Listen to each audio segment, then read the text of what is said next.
Alrighty.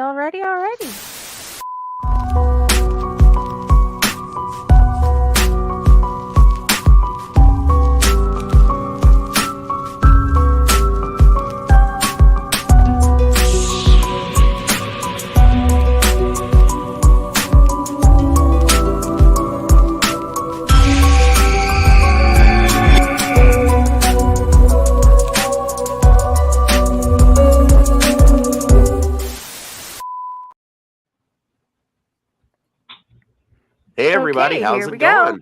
going? Yeah. Heyo. So, brand new show, guys. Legends by Night. Going forward, it's going to be a little different than it is today.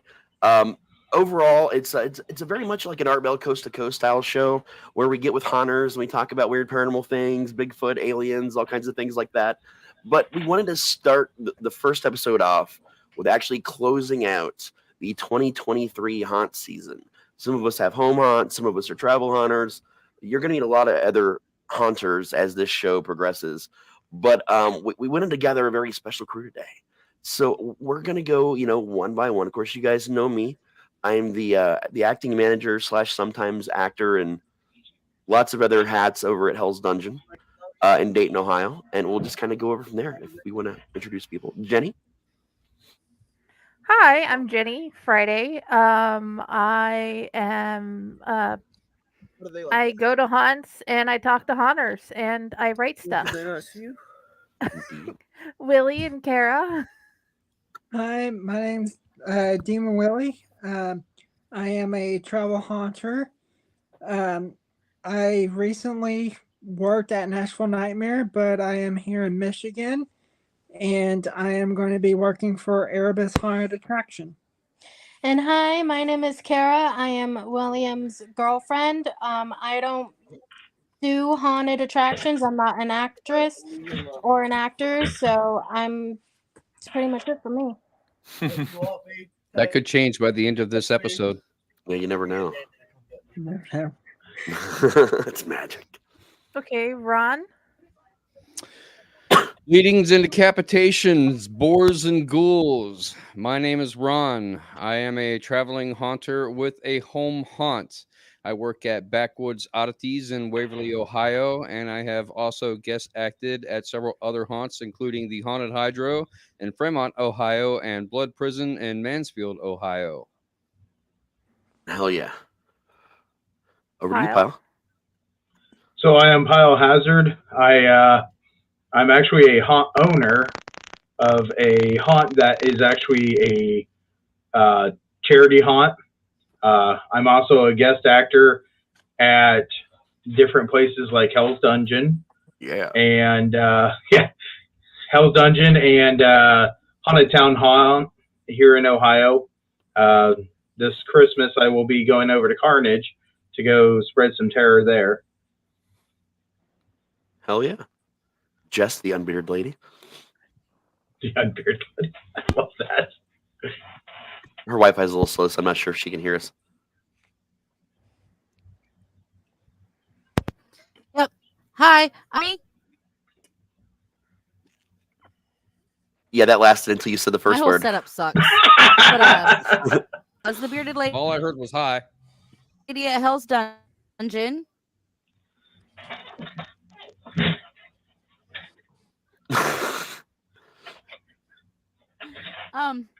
Oh boy.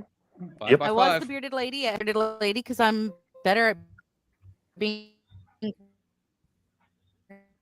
So what she's trying to tell us is that she was the bearded lady in the freak show, but she retired this year from the freak show like I did, and she's being abducted into the mental hospital. But the Hell's Dungeon Mental Hospital, to be clear. So yeah. This is our lineup tonight, folks. Hopefully her Wi-Fi gets better. We're working on helping her out with that. If not for the next show that we do with her, she'll be good to go. I'm gonna fix her laptop for her, so it'll be a little easier.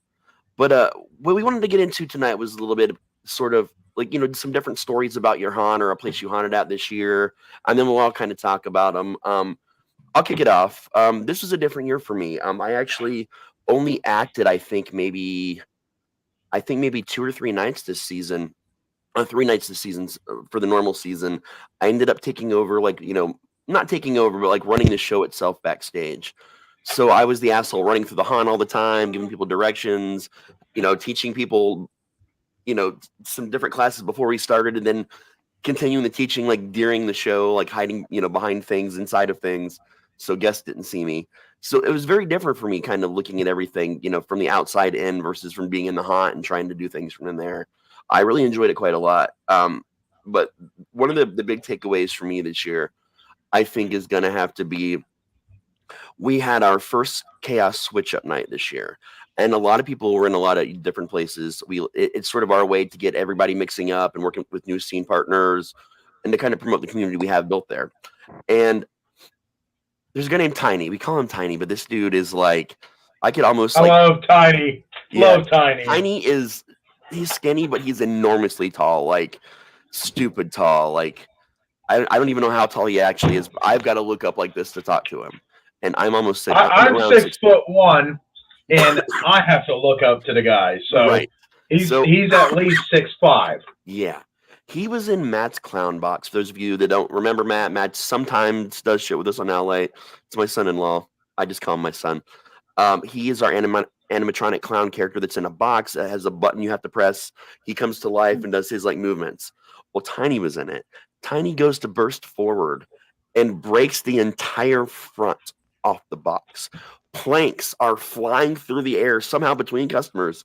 They didn't hit anybody. And I'm there as Beetlejuice, just standing there watching this box explode and like wood fly everywhere. And I see the look on Tiny's face. He just has that like, oh shit, look for just a second. But when he does it, the customers are kind of like looking to figure out what's going on, so they don't catch it. And then he just hits, goes right back into character, and pops out of that box like nothing ever happened, and scared the shit out of the whole group of people twice. Once from the explosion, once from an additional jump scare that he accidentally created. And I'm just watching it as Beetlejuice, just watching the whole thing happen. And I look at the group, and I'm like, well, you don't see that every day. And then we just kind of kept on going after that. Like that was, the exploding box was definitely a moment, one of the moments for me. And this could be like you, as a guest at a haunt, an actor, permanent actor. It could be you as a customer going through one. It's whatever you would like. We can go in the same order if you want to go, Jenny, because I know you visited a haunt this year. Oh. Yes, I finally get to visit a haunt after forever. I don't exactly have a good haunt story. I just enjoyed being able to finally go to the haunt in DeRitter, the Gothic jailhouse. I had, thanks to Raz, I had reflected a lot more on what they were doing compared to what you would see as just going to the haunt. I think that's more what I got out of it by listening to how it works. I think I confused all of them because they tried to scare me. I'd either jump or just look at them and smile and say thank you and move on to the next area and try not to trip. But yeah, I enjoyed yeah, because it was built in like the 1800s, so it's not exactly level on any Not place. anymore. No. So yeah, I guess that's my story. Being able to actually go and have learned more and see it happen. Nice. Over to you, Ron. This is a tough one because I have been acting since 2012. I have a lot of stories. What kind of story would you like? For this round of questions, you want to focus on just this year, 2023. Just this year. Just this year. We'll go into the past here in a little bit as well, but like right now, just this year. Like one thing that sticks out to you. Okay.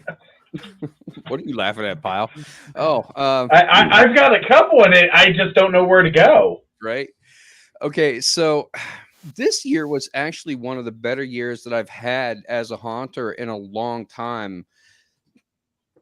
To put some background on this, I have actually been thinking about quitting haunting for a while and just never actually got around to it. And it started because it felt like I was spending a waking moment of my life at the haunt doing something. construction or cleaning or this or that or making everything. But now, as a traveling actor, I don't so much about the construction, but it is tedious because it's an hour to the haunt, then an hour home at 1 o'clock in the morning, 2 o'clock in the morning when we finish up, and it starts to wear on you after a while. But then I had a friend of mine. I told her that I was thinking about quitting haunting, and she said, "Don't do that. I don't want to do that." And I said, "Why?" And she said, "Because I've never seen you happier when you're performing." And it made me stop and think about it. I was like, I know she's right. So my vigor was renewed for the haunt season. I went into it thinking, now I know why I'm here.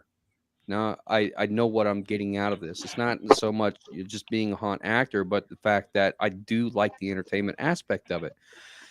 Backwoods has given me a home where I can play with my own acting ability, try different things, try pushing the boundaries, pushing the edge, see what kind of things I can get away with, what works, what doesn't. It's helped me try to grow as an actor. And some things I've done which I think in retrospect I probably regret. And there was a photo passed around that Kyle has probably seen at this point of my outfit that I wore on Hell Night. For those of you that don't know, at Backwoods Oddities, we have Hell Night. Please don't show that. Oh, I'm not going to show it. Not on this. This is live. I may be dumb, but I want to see it so bad. Okay, well then you can contact me offline and I can send it to you PM. But I'm not going to show it picture. Here. All right. So anyway. Okay. It really brings out your eyes, by the way, that picture. Probably a very crazy picture. It is a very cringy picture. I'll give you the background of what it is. Last year for Hell Night, I'm trying to think of what to do. And Alan says, I have something for you. Alan was the owner of the haunt. Alan says, I have something for you. And his girlfriend works at Lion's Den. Do you know the little Lion's Den is a porn shop for those of you that don't know. That Borat wore in the movie Borat, the little slingshot thong? Ours is not. He gave me one of those to wear for Hell Night.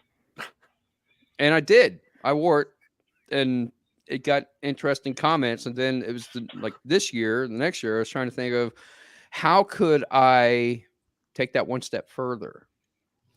I found these neon green mesh thongs, butt floss. And believe me when I say that it might as well have just been wearing nothing, because these things did not leave anything to the imagination. Nope. But I did it. And now in retrospect, I'm thinking it probably was not a good idea. So I'm not entirely certain I'm going to go that route for Hell Night next year.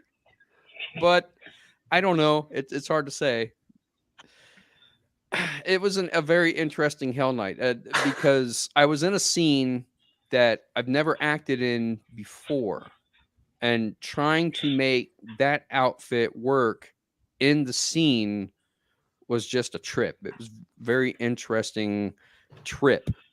I mean, somehow I made it work, but it's not exactly the scene that I would have chosen for that particular outfit. But I made it work, and it was a very interesting season altogether. That included just made it incredibly memorable, but I don't think I would do it again. I'm not sure if you remember, but you actually showed us the picture on the screen at that Hunter's Hangout that I was at last. Yeah, I think I showed you the strategically placed shot that doesn't show anything. Yes, there is a full frontal of that same image. No. No, I saw the full frontal. I was like, no, can't put that online. I'll just say the green was my favorite color.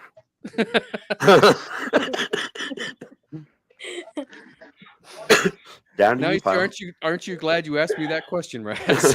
Yes, I am. And so is everyone watching at home. Oh boy. I want to burn that out of my brain, but I can't. I got a bottle of bleach for you, pal. It's not going to go nowhere. That's It's always going to be there. Doesn't want to get stuck in the brain. Right? It's like Don't get You me know started, what? Pile. His character of Inya Bottom, Nurse Inya Bottom, is bad. But nothing versus what I've seen in that photo. And the thing is, it was laser engraved in my brain to the point I could not take my eyes off of it. Yep. Oh no. You can't even screen repair that, man. Man. Oh, so there's a girl that works at Blood Prison, and I can remember her name, but I'm not going to name names.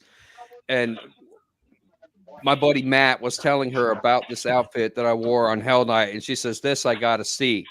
So I had both of the pictures, and I said, "Do you want to see the strategically placed one, or do you want to see the regular shot?" And she goes, "Both."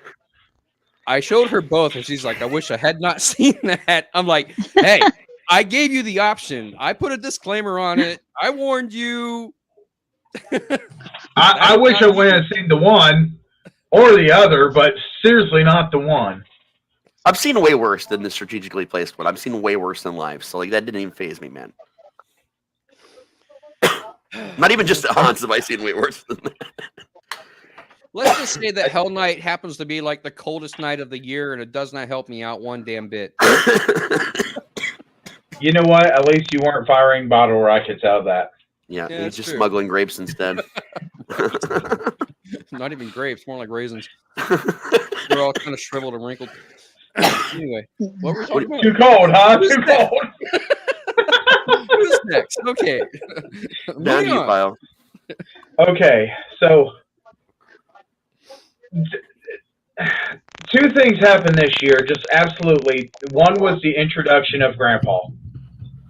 Yes, And yes. The Please talk about introduction of Grandpa was so great that so many people just ask why. I want to preface this by saying I've been in the haunt industry for the 2024 season will be my 30th year as a haunter, and I have never seen anything like this. And it was so unique and fucking brilliant. Like when you hear about it, it's gonna blow your mind. So, I'm not going to lie. One of my favorite things is to go on Amazon and look up urns. And they actually have a disclaimer underneath a whole bunch of urns that says, this is a product that will be or is noted to be returned. So if you don't want to buy a brand new one, you can get one that's a little cheaper by buying the one that already went someplace and came back. And those are the ones that are so much better because I get the used ones, but I come to realize that nothing's ever been in them. So me, in my crafty mind, I said, you know what? I'm going to get a mixture of black sand, gray sand, and white tree ash. And I put it in there. And as I was putting it in there, everybody just seen me walking around with this green urn. Always just walking around with the green urn. And then finally somebody said, well, what is that? And I said, Grandpa. And he said, oh, okay. So I actually tipped it and poured it into my hand. And I took it and I poured it into their hand. And they looked at me and they said, what did you say it was? I said, it's Grandpa. Now take him fishing. And I just walked away. And their eyes got really big. And they were doing everything from throwing it to putting it on the ground to what should I do with this to the reactions just kept on flowing over and over and over. Different people had different feelings versus this. And some of them was just trying to figure out what the heck they were actually holding.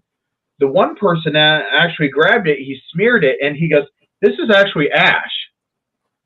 And he started looking around, and he goes, that guy actually gives me Grandpa?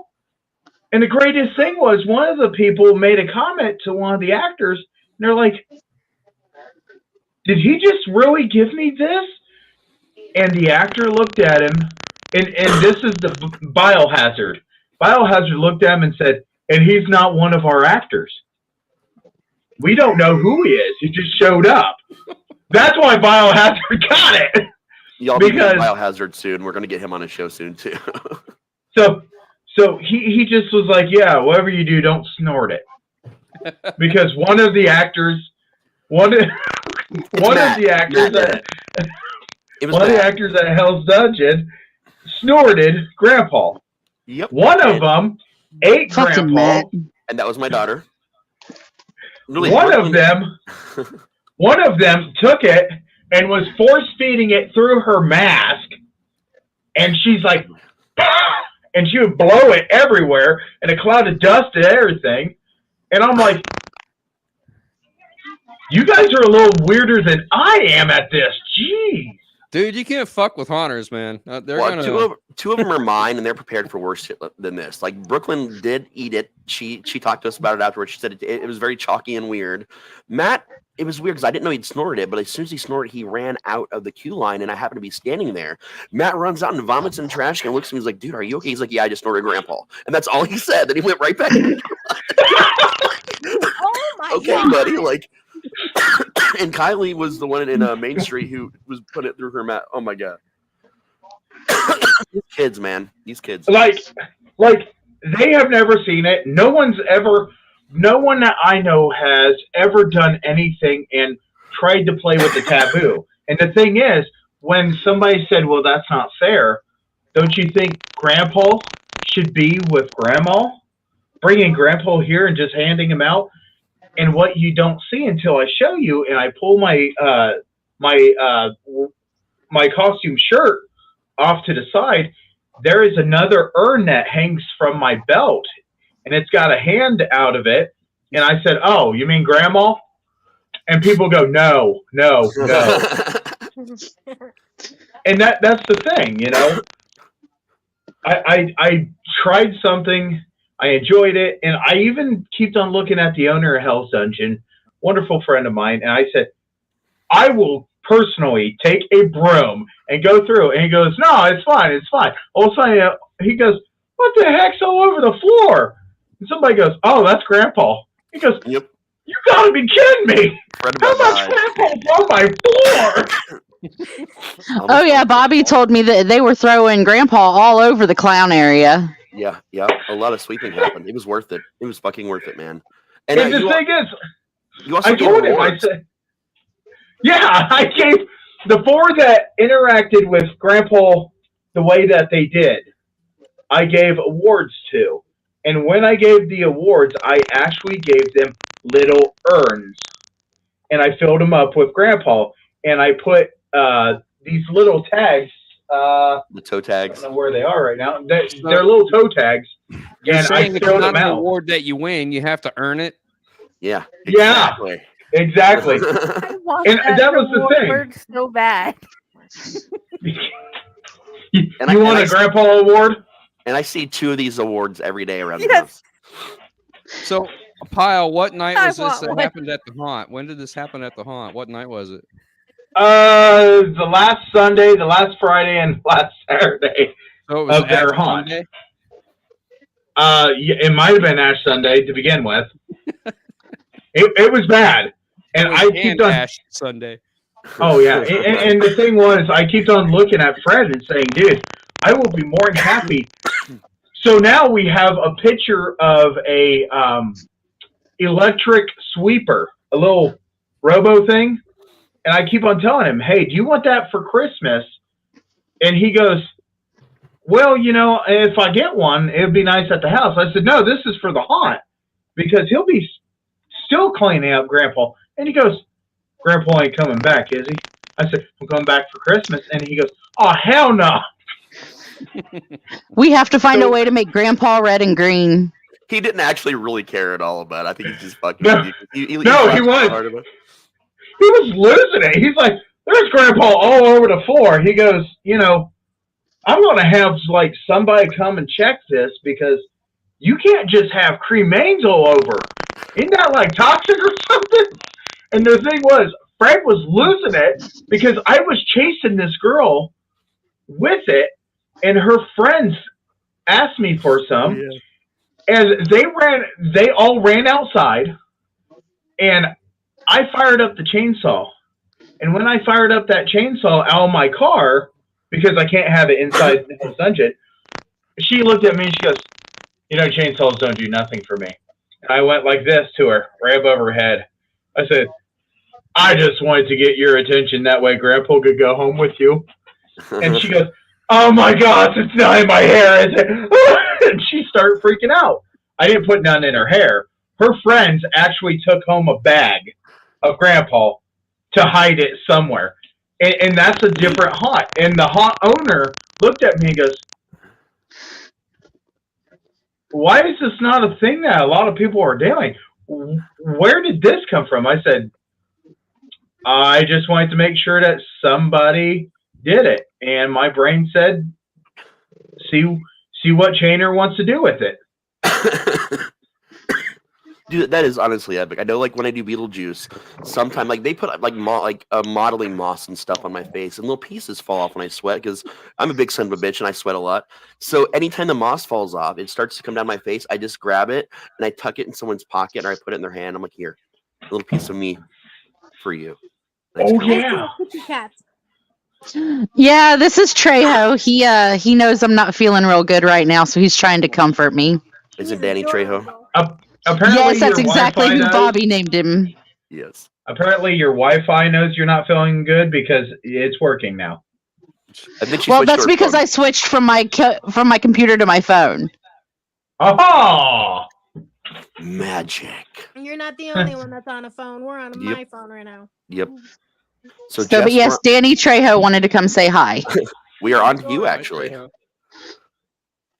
On to me. What did I do now?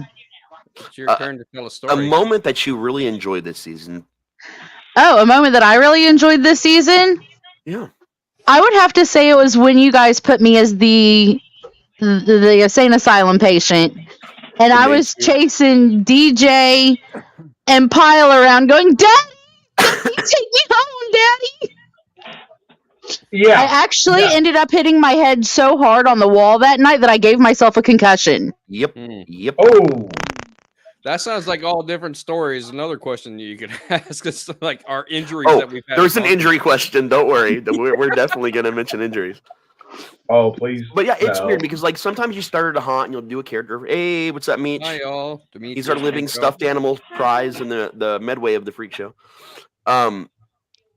Sometimes you spend time as a character and then, you take a break from it and you try out another character and it works out so well that you just fall in love with it. Like that's a normal thing in haunts. Like that's called longevity in haunts. Like again, sometimes some people play the same character forever. I have never gone more than like 2 or 3 years in my almost 30 years as the same character. Like I always switch things up, challenge myself with something different or new because I get bored. So I can't believe I was told I'm not allowed to be the bearded lady no more. It's not that it's my decision. I'm just not allowed to do it because I'm better at being crazy. You were super awesome at it, and you seem to have a lot more fun. Yeah. I love it how you took the phone, you're like swinging around. I was like, where'd you find a cord on a phone? We have all kinds of shit at that haunt, man. Well, that's the thing. Like, I'm down here right now, and I have one for the field, but... So when Fred actually sold his farm to keep the haunt open at one point in time, and everything from his farm came to the haunt. Like that's where we got all those giant cafeteria tables, like in the break room. Those were in his barn, like his whole family farm. And he just unloaded a lot of it at the haunt. So a lot of what you see that are props, especially in the firewoods and a lot of other stuff all around the haunt, was literally stuff his family owned for like ever. So there's and I'm sure if I look around here, I know Danny, my other child that nobody got to meet, has an obsession with rotary phones. Yep. I'm sure I've got like 20 of them somewhere. For the record, I've got a rotary phone at the field, and it's actually in Chainer's weaponry room. Do not let Danny know that that's where it's at because they will want it. Yep. They will try to steal it. I know where one is, and it's only $5. That's a weird obsession to have. Danny's my little autistic kid, so they get obsessed with the weirdest stuff. But running the streets, doing drugs, rotary phones. Yeah, exactly. Right. Picture of America. In terms That's of like, hold on. collector's items, I can see how it would be appealing because, I mean, I don't know if rotary phones are ever going to have, a resale value or anything like that, but they could definitely end up in museums. There are some that actually do have resale values, oddly, and I know this because I did research for a story. Do you hear us talking about you, child? Like the old Mickey Mouse phones. Here, I'm gonna turn on the light so you can say hi. They want to see the rotary phone child. Yes, we need to see the rotary phone child. It was the year 2000 in Brendan It was the year 2000, by the way. Hey, Danny. Well, hello there. That would be my damn it, Danny. I'm just gonna start calling her rotary from now on. Raz says your new nickname is Rotary from now on. I like that. Rotary. Like Rotary. That's even better. You know what? I feel like I want to go to St. Mary's to go pick up the other $5 one and send it to you. I miss St. Mary's. I used to go camping there so much when I was growing up, man. I haven't been out there in like probably 2 decades. What's up? What's up, Pink? Bobby, aka Boxy the Clown from Hell's Dungeon. Oh, okay. Boxy the Clown. He was just not even paying He's attention. too busy. He's playing, what are you, Grand Theft Auto 5? Yeah. Yeah. I'm gonna get his shit together. Raz said get your shit together, boy. I want to rock. Here. Yeah, say hi, Bobby. Hi, Bobby. Hi, What's Bobby. up? What's up, man? Bobby, How you you gotta doing? say hi, Bobby. Hold on, what? You gotta say hi, Bobby. You have to tell us a story about a memorable moment at the haunt this year. Yeah, give us one. There's a lot. Just pick one, man.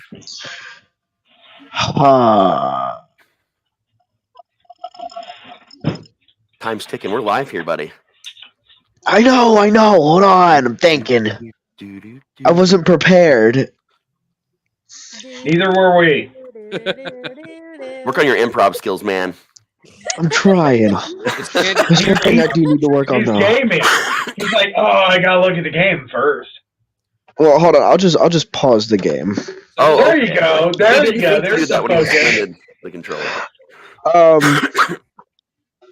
One of the most memorable moments is when I first Thanks, got Bobby. Thanks. my hammer. When I Oh, first God. got my clown hammer, and I was so excited. And I ended up hitting the vent. It didn't damage it, but it hit it and bounced off. The hammer or the vent? The vent. The hammer. Oh, the hammer bounced off off the the vent. He didn't damage the vent or the hammer, thankfully. Okay. No ductwork was harmed in the making of this haunt. And I actually have my hammer right here. Nice. Show it to us, man. I feel like I need to run upstairs and go get April's. Plastic wrapped in tape? What is that? Tape, PVC pipe, Okay. cloth, expanding foam, can. Did Rob make that? No, Corey made it. Oh, that's right. Yeah. Tiny made that. Yeah, that's right. I could grab mine, but it's downstairs. Mine's Hell yeah, heavy. man. And then I still have my mask right here. The boxy mask. That's cool. And then I have a machete that I'm working on, a little foam machete, but it's in Mom's car. I still have to paint it with UV paint. Oh yeah, you better get on that, man. Yeah, you only have a year till next season. No, see, we do other shows between now and then. We do our two nights for Christmas, 15th and 16th. We do our murder mystery Valentine's Day show in February. Who knows what we'll add, because we get bored. We miss each I other. wonder if I get invited to that one too. It's open invites, man, to pretty much anyone that wants to travel out and come haunt with Oh, us. don't forget your pimp coat. Oh, By the way, my fucking fur coat alone, Ma. we're buying a van. That way, my haunters can travel a little bit more with me. Nice. Leave my Gonna stuff coat it full alone. of cookies and free kittens. We're gonna have magnetic signs. That way, if we see the cop, we can rip off free candy. There you go. That's the way to do it these days, man. You gotta stay on the down low with the creeper vans. They're more efficient that way. Hey, Raz, do you want my mom back? Yes, sir. We'll get you on Okay. a show though here soon. All right. See you soon, Bobby. See you soon. Bobby, the bearded man. And it's awesome Damn it, also Bobby. because Jessica's man Mike is also our head of security, and it's like my household where like I go upstairs and there's like 3 other haunters up there. Like she just walks around her house and there's just haunters and people everywhere. Well, Mike's at work right now, so I can't. Yeah, that's true. So I'm only off because of surgery, so The surgery. Lolly's upstairs. Hell yeah. Hell yeah. Lolly's never been to Hell's Dungeon and performed. She ever performs, her character is just absolutely somebody. It just, yeah. Hell yeah. So we're over to you, Willie and Kara. So probably the most memorable moment I've had this year. I didn't get to make it out to a haunt this haunt season, but I did get to make it out to Arx Mortis. Nice. For My Bloody Valentine. And probably the most memorable moment is when that Saturday night, when I acted in the mine shaft. Oh yeah. I decided to be behind the barrel so that way I could see who was the tough ones and who was the easiest ones to scare. The marks, yeah. So. And he had to jump over something that night, almost injuring and freaking out your girlfriend. No, that wasn't that night, love. Yeah, it was. You told me. No, it was Friday night, not Saturday night. But anyway, it all runs together. Yeah, they're all the same night after a while. So when this group came out of the long dark hallway, I slapped the barrel, and this girl just fell straight on her ass. So I had the bright idea of chasing her through the whole godforsaken mine shaft. And when we got to the room where Scorn was, I did not expect him to do what he did. So the girl was looking at me because I was creeping her out with my demon mask. And next thing you know, here comes Scorn, dropping down from a high place in the mine shaft, and he slapped something really hard, and the whole group fell down. They fell on their asses. That is epic, man. That is fucking epic. I love it. That's a common thing, and you get a lot of weird reactions to customers. You'll see them jump, they'll fall, they'll curl up into a ball, they'll run. Some people will piss themselves, shit themselves, and there's the odd random reaction, which I've only experienced a couple times myself, where you scare someone so bad they just vomit. That's the thing that also happens. The fear reactions are weird. So I could tell you I have made one accept death and pray to God that her death was quick and as painless as possible. And this year I had one pass out. I was so excited for it. That was one of the stories, I was debating Grandpa or making a girl pass out from Indiana. Oh yeah, we're gonna get into fear reactions now, and this doesn't have to be contained to this season. It could be any haunt story that you've heard of, or that you know of, or that you were there for and were part of. Fear reactions. I've had a lot of really weird fear reactions in my life. One of my favorites of all time happened in the Freak Show last year, and me and Jessica were the ones that handled this. There were 4 people that came around our corner, and their eyes were huge. They were bloodshot. Based on the conversation that we could loudly hear before they entered the Freak Show, they were all tripping balls. They had dropped a bunch of LSA these days, and came around that corner, and I knew it. I just knew it. I saw the reactions. I heard the conversation. They came close to me. I lured them close. I jumped off that stage, slammed my cane into the ground, and just got up on them. And then so me and Jess had all these different keywords or hand gestures, or we could communicate really well without even actually, honestly, most of the time even talking at all. There was just this vibe her and I had. So I did that, and then she comes out of nowhere. We just start getting closer and closer and closer, boxing them in against the wall, and they are losing their goddamn mind. I'm doing this whole shtick. At that point in time, it's that version of JB Rotten was an odd version of him. He was basically like oh my God, I can't even think of names right now. P.T. Barnum mixed with Murderhead from 31, Robert Zombie's 31. And he was very, very intense. And he has this slow, proper Southern Louisiana drawl. So I'm getting deeper into character because, they're interacting with my character and they're buying it. So that fuels me even more to get more into character. And then the bearded lady comes and, we're assholes on the Freak Show. We don't have to scare you. You're there for us to take your money, that we don't give a fuck about you. That's how the Freak Show's always been ran. we're shysters. It's what we do. And we just kept getting like boxing them even closer.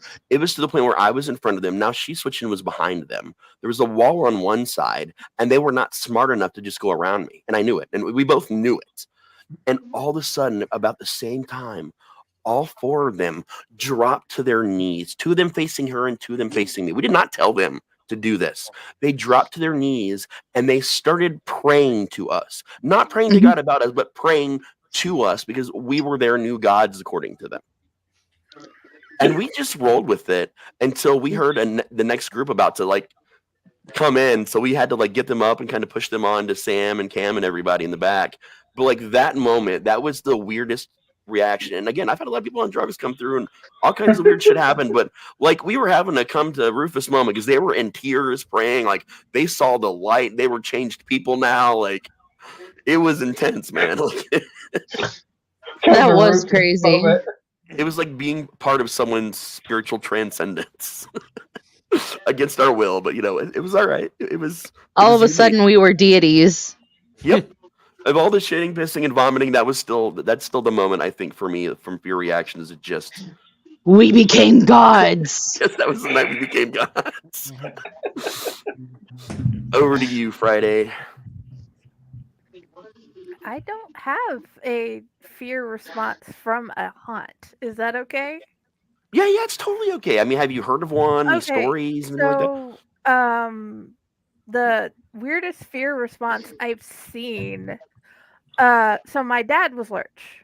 Okay, he was 7 foot, and this bully was mad because he got in trouble for bullying me, and I was mad too. But I'd already got him to stop hitting me, and then my dad walks in because we were told to wait out in the hallway. So dad walks in behind me, and the look in his face of fear as he looks up and he realizes he did something wrong. And he bolted, and they had to go find him. So yeah, that was probably my favorite fear response I've had in real life. The flight response. So yeah, the flight of oh no. There was no fight in that. No, there was not. What about you, Ron? What's the weirdest or most interesting reaction you've had? I can give you two. One is one that I caused, and one is one that I witnessed.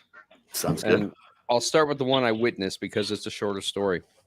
Back when we were at the Scaratorium, and I was playing Nursenia one night.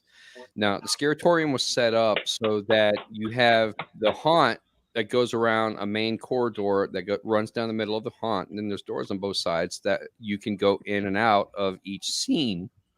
So you can man the entire haunt on a skeleton crew, and one person can work the entire haunt if they're fast enough.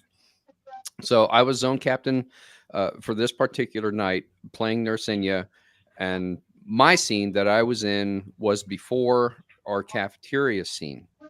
So I finish in my scene. I don't have a group right away. I'm checking on my other people, and I'm walking down the actor corridor, and one of the actors is in the corridor, says, "Dude, I just made somebody shit themselves." I went, "Really?" So they said, "Yeah, they're getting ready to enter the cafeteria." So I went into the cafeteria scene, and it was this group of young African American people, and the one guy, probably like 6'6", football player looking type. I shit you not, the dude was huge. And he goes, "Guys, my ass is burning," and I fucking busted out laughing. I tried to maintain character, but I could not. I had to step into the actor hallway because I was fucking losing it, man. That was a Roger Rabbit, "my biscuits are burning" moment, man. Goes, thanks. Now I want to go watch Roger Rabbit. You should always watch Roger Rabbit. It's a great movie. So I had to give that actor props because that shit was fucking funny, man. Oh yeah. Code Brown. The one that I caused was actually my this is my most memorable scare. The one that I caused was actually my first year acting at the Scaratorium. We had our autopsy scene, and I wanted to try it.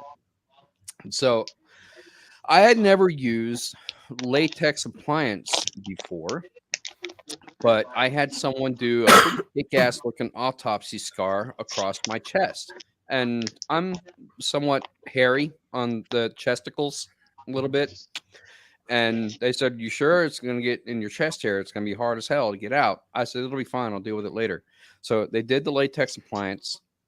I'm up on the autopsy table, and I'm working with a guy named Mike Newsom, who had been acting with Scaratorium for a while.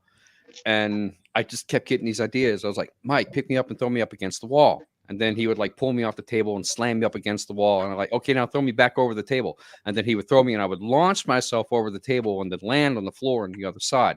So we get this group come in and they're just rounding the corner. And Mike picks me up, slams me up against the wall, and then tosses me back over the table. I swear to God, I went flying over that table and just landed in the heap on the other side. And there's one little kid in that group. I shit you not. He fucking hurdle jumped over the autopsy table and ran out the other side of it. And I went, like, I didn't even get a chance to like say anything or do anything. I'm like picking myself up, dusting myself up, and that kid is gone. Yep. It was a And I'm looking at Mike like, "What the hell, man?" I've never seen anybody jump an autopsy table as fast as that kid did, though. We I've had never that seen happen. anybody jump an autopsy table, period. But there's a first time for everything. We had someone so terrified in the opening of the haunt, just in Main Street, that they vaulted over the hospital bed that separates Main Street, that makes you go around. They vaulted over it, ran through the haunt, accidentally like slightly damaged a prop on the way out, and then like booked it and got out of the whole rest of the haunt in like maybe 10 minutes, which should not be possible. That's a heck of a distance. So we get a call, me and Fred at the same time on the radio. It's, "Hey, somebody just going through and damaging props. You're just running through the haunt. Like, what the hell's going on?" And so we're trying to figure out how to catch this person. We see this kid come out. We don't think nothing of it. This kid goes over to the administration ticket booth, and we're still trying to figure out what's going on. We're like watching all the groups coming out to see if we can catch them. And then we get a radio, or Fred gets the radio to go over to admissions. Well, Fred comes back with this big run in his face, just laughing. This little the same boy walks out and heads upstairs. Like, "What's going on?" He's like, "That was the runner." He was so terrified and he felt so guilty that he might have broken or hurt something. He actually came to tell on himself and offered to pay to fix anything. We laughed so hard we were in tears. Like, usually if someone damages something, they get the fuck out and they don't say anything if you don't get caught. But this kid was just straight up honest and just, "No, I think I broke something. I'm scared. I'm so sorry." That's awesome. I wish all the customers could be like that. The haunt would almost run itself, like customer-wise. All right, down to you, Pyle. So my first year of this would actually be my like second or third year. There used to be a haunt called Lockington's Haunted Firehouse. It was a charity haunt. I don't think there's a single haunt I haven't really done that doesn't do something good. But it was always great because, they would go through this building, they would go up to the second story, go around, they would come down the steps, and then they would go out to this area outside, and they always had like tombstones and this and that, and you'd go down, you could see the historical lock and everything. But the historical lock is where the two chainsaw people would be. And one guy goes and he fired up his chainsaw, and it was great because there was 3 adult guys. I remember this. They walk out and they're like, "Hey, we're done." And the guy goes, "Man, good, because I think that Taco Bell, it's really coming out, man." And he goes, I just seriously, I gotta go. And all of a sudden, he comes around the bend. The first chainsaw guy goes and fires up his chainsaw, goes bolting at him. And he goes, now, we need to not do that. This is not the time or place for this. I went right up, right behind him. He turns around. I fired up that chainsaw, and he goes, oh, that's just a mess. Oh,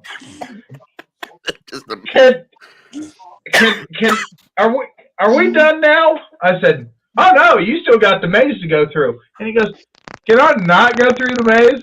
And he just said, oh no, you got to go through the maze. And he goes, oh man, that's horrible. He goes, I just shit down my leg.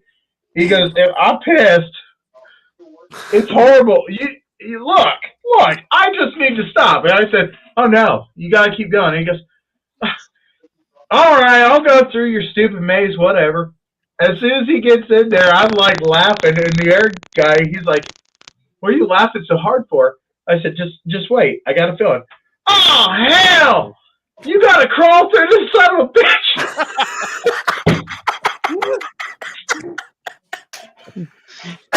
That is epic, dude. The stench is in the air. The funk of 40,000. And it was funny. The other two guys are like, oh, come on, don't do this to us. Don't do this to us. And I was like, rules are rules. You know, you're not tapping out. You gotta go. You don't make And I remember that. I remember that so vividly because, you know, that was the first time that I ran chainsaw, and I just did that. And then all of a sudden, one of the firefighters came around and goes, all right, who's the asshole that just made him go through there? And I said, me. And he goes, you know, right there's a break in that snow fence. Yeah, I know that. So I remember being 20 years old and doing that to this guy. And I was like, man, that's like a self-esteem booster to me. Absolutely. Lockington Haunted Firehouse. Sorry. Yep. Oh, yeah. Thanks, man. Will. I do also want to give a shout out to Amy Philback. That is Mama Firewood from Hell's Dungeon. And how's it going, Will? So Will Miller knows it because he was Lockington Haunted Firehouse, one of the volunteers too, and that's how I met him. And man, I'll tell you what, that's what started my haunting career right then and there. And I just wanted to make myself better. And I got to the point where I just absolutely love terrifying people to the point that I would do anything to them. And once you get their total focus on you, you know you got control over everything that they're going to do. Even when I was at Lockington, Sydney Firehouse, good times, yeah, Will. And that's why I try doing with our haunt, because, you know, these kids, they have stories. I mean, I don't get to see all their stories, but man. Oh yeah. That has to be one of my greatest reactions. Just him holding his hands up and going, oh!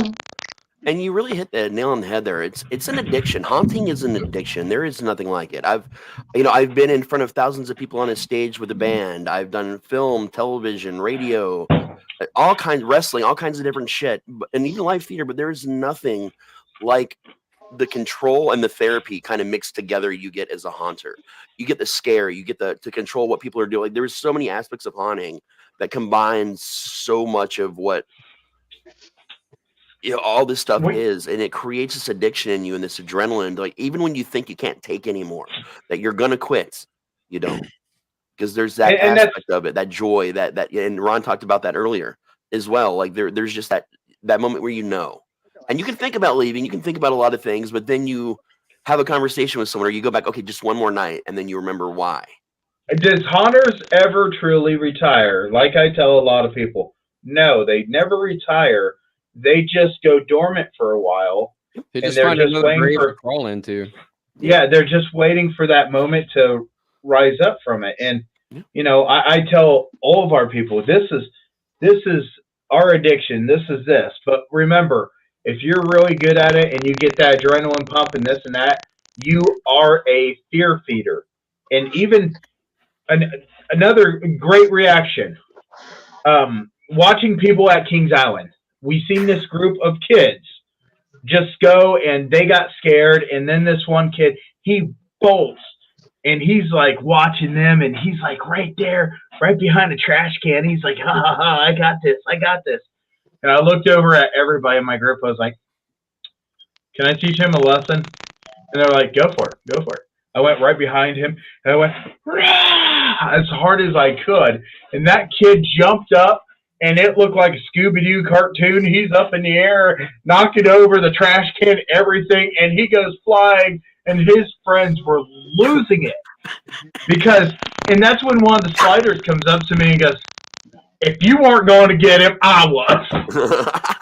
The sliders. He goes, you're a haunter, right? I said, yeah. And he goes, good, because, man, if you're not a haunter someplace else, I'll get you a job here.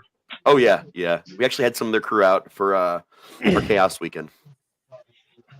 I love the hunters over there at Kings Island, man. So, Jess. Yeah, I definitely feel like even once I retire and I don't have to work a full-time job anymore, I plan on traveling around, but I have a feeling that regardless of where I am, come October, I'm going to be looking for a place to haunt. I'm going to be like 78 years old and be like, y'all young bucks need to, get your shit together because you can be grandpa.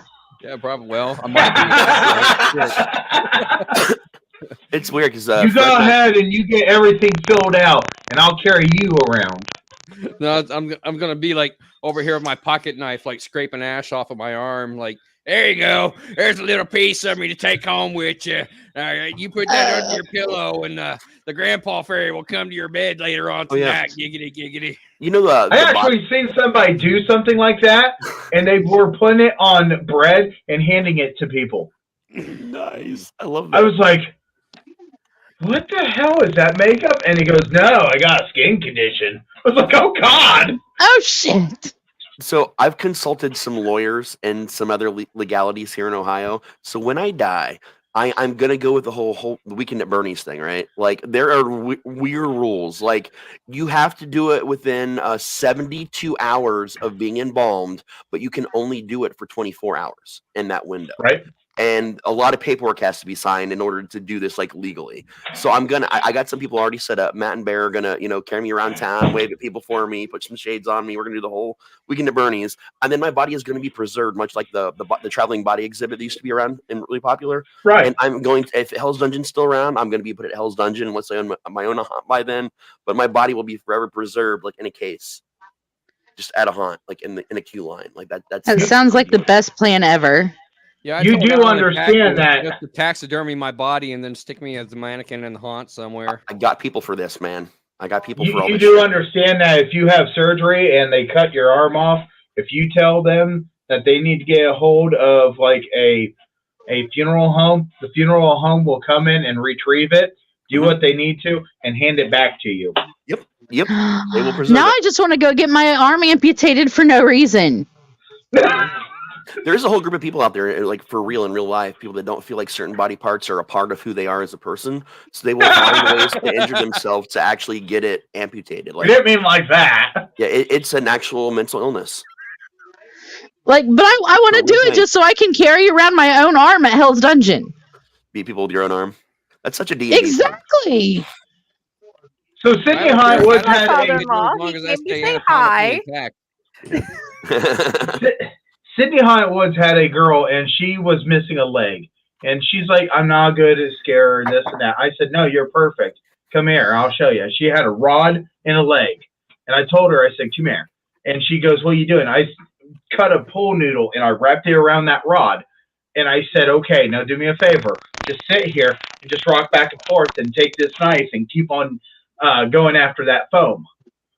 They were freaking out. Oh, yeah. I mean, they were going nuts, going, no. And she was like, hi, you want to go baking with me? I mean, she just absolutely did a great job. And I was like, I'm so proud of you, Portia. Good job. Oh, yeah. So, Jess, we're on fear reactions still. Fear reactions. I would have to say, like, the favorite one that I've ever gotten was when I worked at Kings Island. But I worked in the wax museum. They had me at the last room one night, and this couple comes walking through, and I'm like just standing there, still as could be. And I was about to jump out, and he's like, "Oh, there ain't nothing in this room. There nothing's," and he smacks me in my boob. Okay, like legit, straight up smacked me in my boob, and I looked at him and I said, "Excuse you?" He shoved his girlfriend at me, took off, and they never found him. She stood there for like 10 minutes making sure I was okay before she even left. That's the sacrificial lamb. He wasn't. He wasn't afraid of you. He was afraid of the lawsuit that was coming with grabbing an actress. Well, I was just gonna smack him back, but I'm like, excuse me? Oh yeah. But it was hilarious. He was afraid of the girlfriend. I just grabbed a nerd girl's boob right in front of you. I am not coming back. We are going to get to Demon Willie had to take off. He had an emergency pop up. Sorry, I didn't mean to cut you off. Just want to let you guys know. He said bye. He loves you guys. We'll get him on again in the future. But yeah, the groping thing, man. That's a big one. Like if you're a female haunter, there at some point in time, if you have any longevity your career, it's going to happen. You're going to get a drunk or someone on something, or just a sober person that just thinks it's okay. And there's oh yeah, I've had it happen 4 times, at least once every year. So I've been groped once. I've been groped 3 times, and it was funny because I went and I scared, and their arm goes like this, and then they go down and they grab, and it's like, you mind letting that go? Yeah. I mean, they bear claw that thing, and you're just like, you gotta let go. Seriously, I already have children, but thank God I still want to have that connected. I was officially sexually assaulted as a haunter for the first time last Christmas season. So the full story on J.A. Sock is the character's name. It's Just a Sock is his full name. That's funny. I felt I was this awesome Jack Frost character. It looked amazing.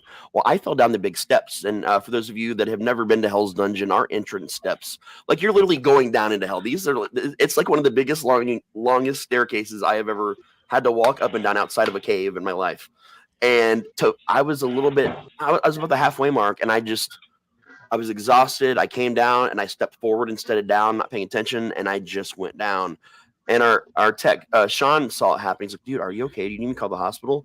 And I just looked at him from the ground, like dazed as hell. And I stood up real slow and I looked at him. And I looked down and I looked at him. He's like, what? I was like, I got to get back in there. He's like, dude, you're not going to be able to. I was like, no, I can't act. But you know who can? I reached in my pocket and I pulled out a Christmas sock that had googly eyes on it from some stupid thing I was doing earlier and stuck it on my hand and marched myself barely back into the haunt. And then the rest of that night and the next night for the whole Christmas weekend, the sock was popping out of curtains and like just singing inappropriate Christmas carols. There's videos of Just a Sock actually posted online, and just like doing messed up shit and jumping out of curtains and going jump scare.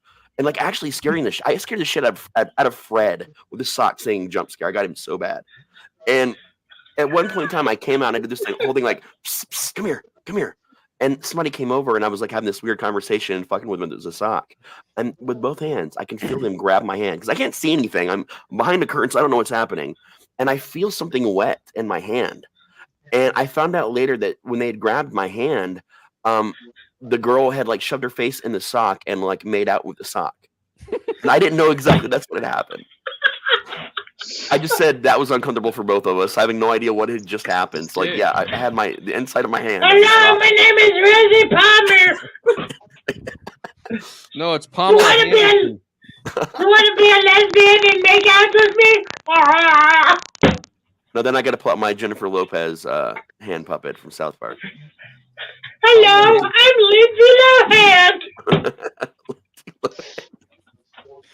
Lohan. The year before this past season, when I was wearing the slingshot thong that Alan gave me, I'm working in the fun house, which is where I would prefer to act wearing something like that.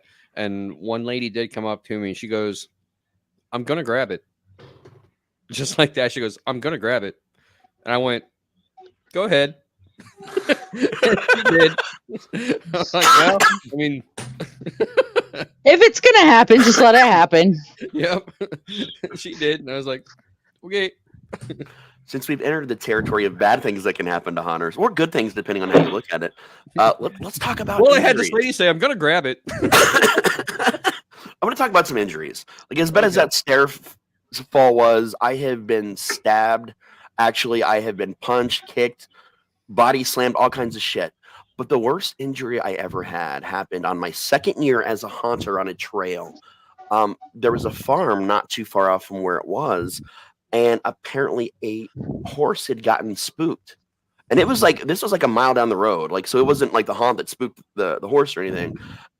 It ran through our haunt, like through the trail, like through the woods, and it knocked me down and trampled me and broke like 4 of my ribs and caused like some damage and shit. I finished the night out, believe it or not. I was 14 when that happened. I just turned 14. No, sorry, So I just turned 13. So you're saying you got horse fucked. Basically, I got trampled by this, but I didn't want to tell anybody because I didn't want to get in trouble for leaving my scene because I was a kid and I didn't know, I was like one of the youngest people there and I didn't want them to be like, oh, well, he can't take it because I come from that kind of family where my dad was like that. We learned to reset our own bones in the clamp in his garage on his, workbench and, stitch ourselves up with glue and fishing line and shit. So like we were that kind of family anyways. I finished my night out, but then I finally told someone what had happened after. And they could see I was fucked up. And they knew the horse had run through the trail. It happened like 2 or 3 times. I was just the only one that got hurt. So I ended up going to the hospital. I had some internal bleeding and it was bad. But as far as injuries go, that was my worst and one of the weirdest I've ever heard story-wise. Ginny, do you know of any haunt injuries? Does it happen to you, obviously? Any that you've heard?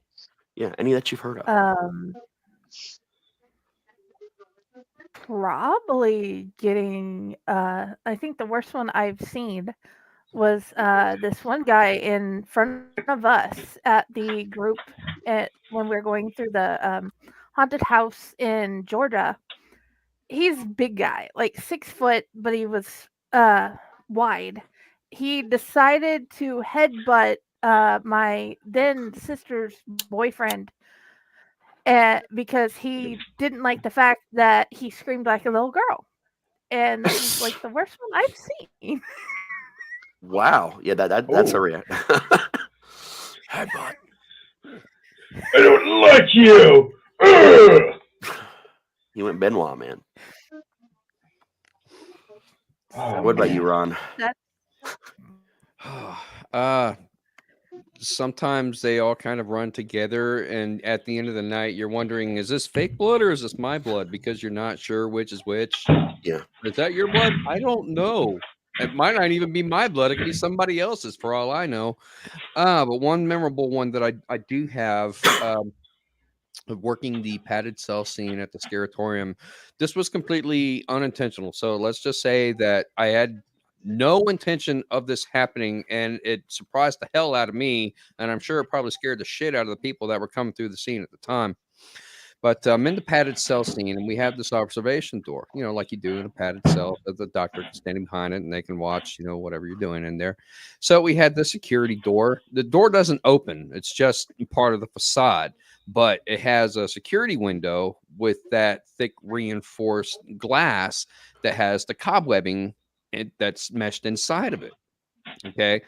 So these windows, they're not supposed to break. But I'm doing my bit, doing my act, and I'm slamming my head against this window and the door. All of a sudden, the window just shatters. Ooh. Like thousands of little micro pieces of glass just explode outward. And there's a group coming through the scene when this happens. It freaked my shit out because I'm still doing my bit. And now I've got little pieces of glass stuck in my head, like little blood trickling down. This is not an act. There's like little pieces of glass stuck in my head, and my head is bleeding. And I'm more concerned about people that are walking through the scene because there's broken glass all over the floor. Right. So no, I'm turning around. I'm not concerned about the blood and stuff that my brain matter that's falling out of my head at this point. I'm just trying to keep them away from the broken glass and herd them out of the scene. And I managed to get somebody in there and told them I broke the window. We need to get this glass cleaned up because we still got people coming through. And this is all happening while we're live. So then maintenance comes in, they bring the broom and everything, having to sweep up the glass, and that shit's everywhere because there's little micro pieces.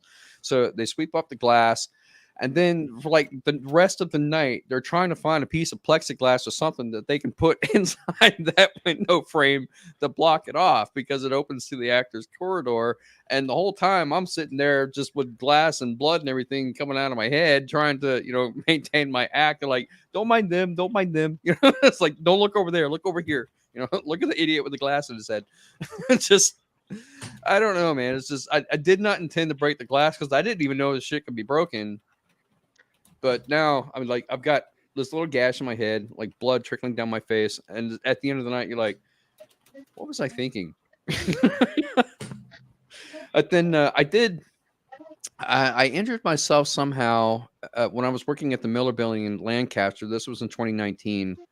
And I got a gash in my head, and it was a pretty huge gash, like, little chunk taken out of my forehead.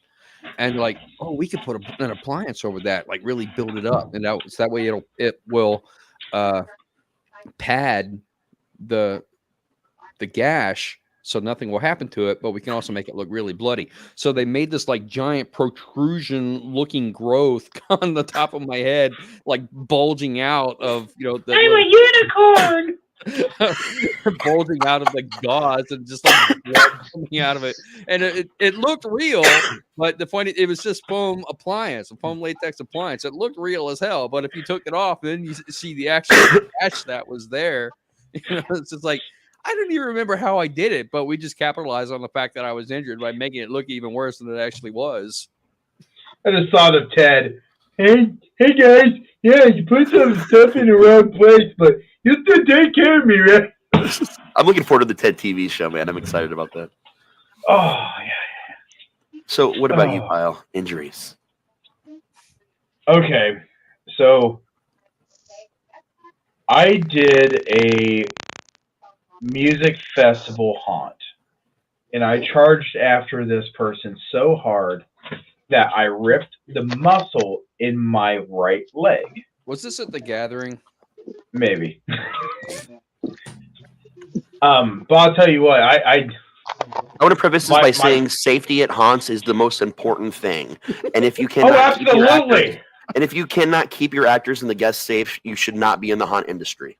I just want to get that out of the way, like right off the bat.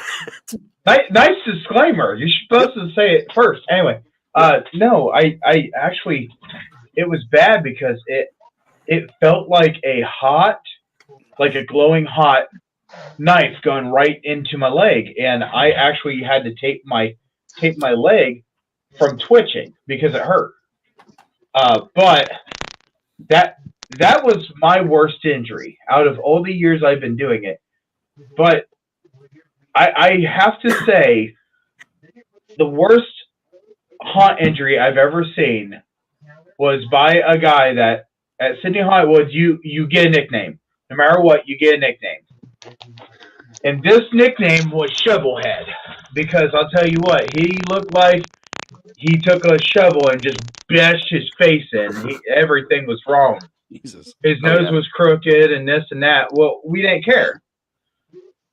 And Shovelhead was high.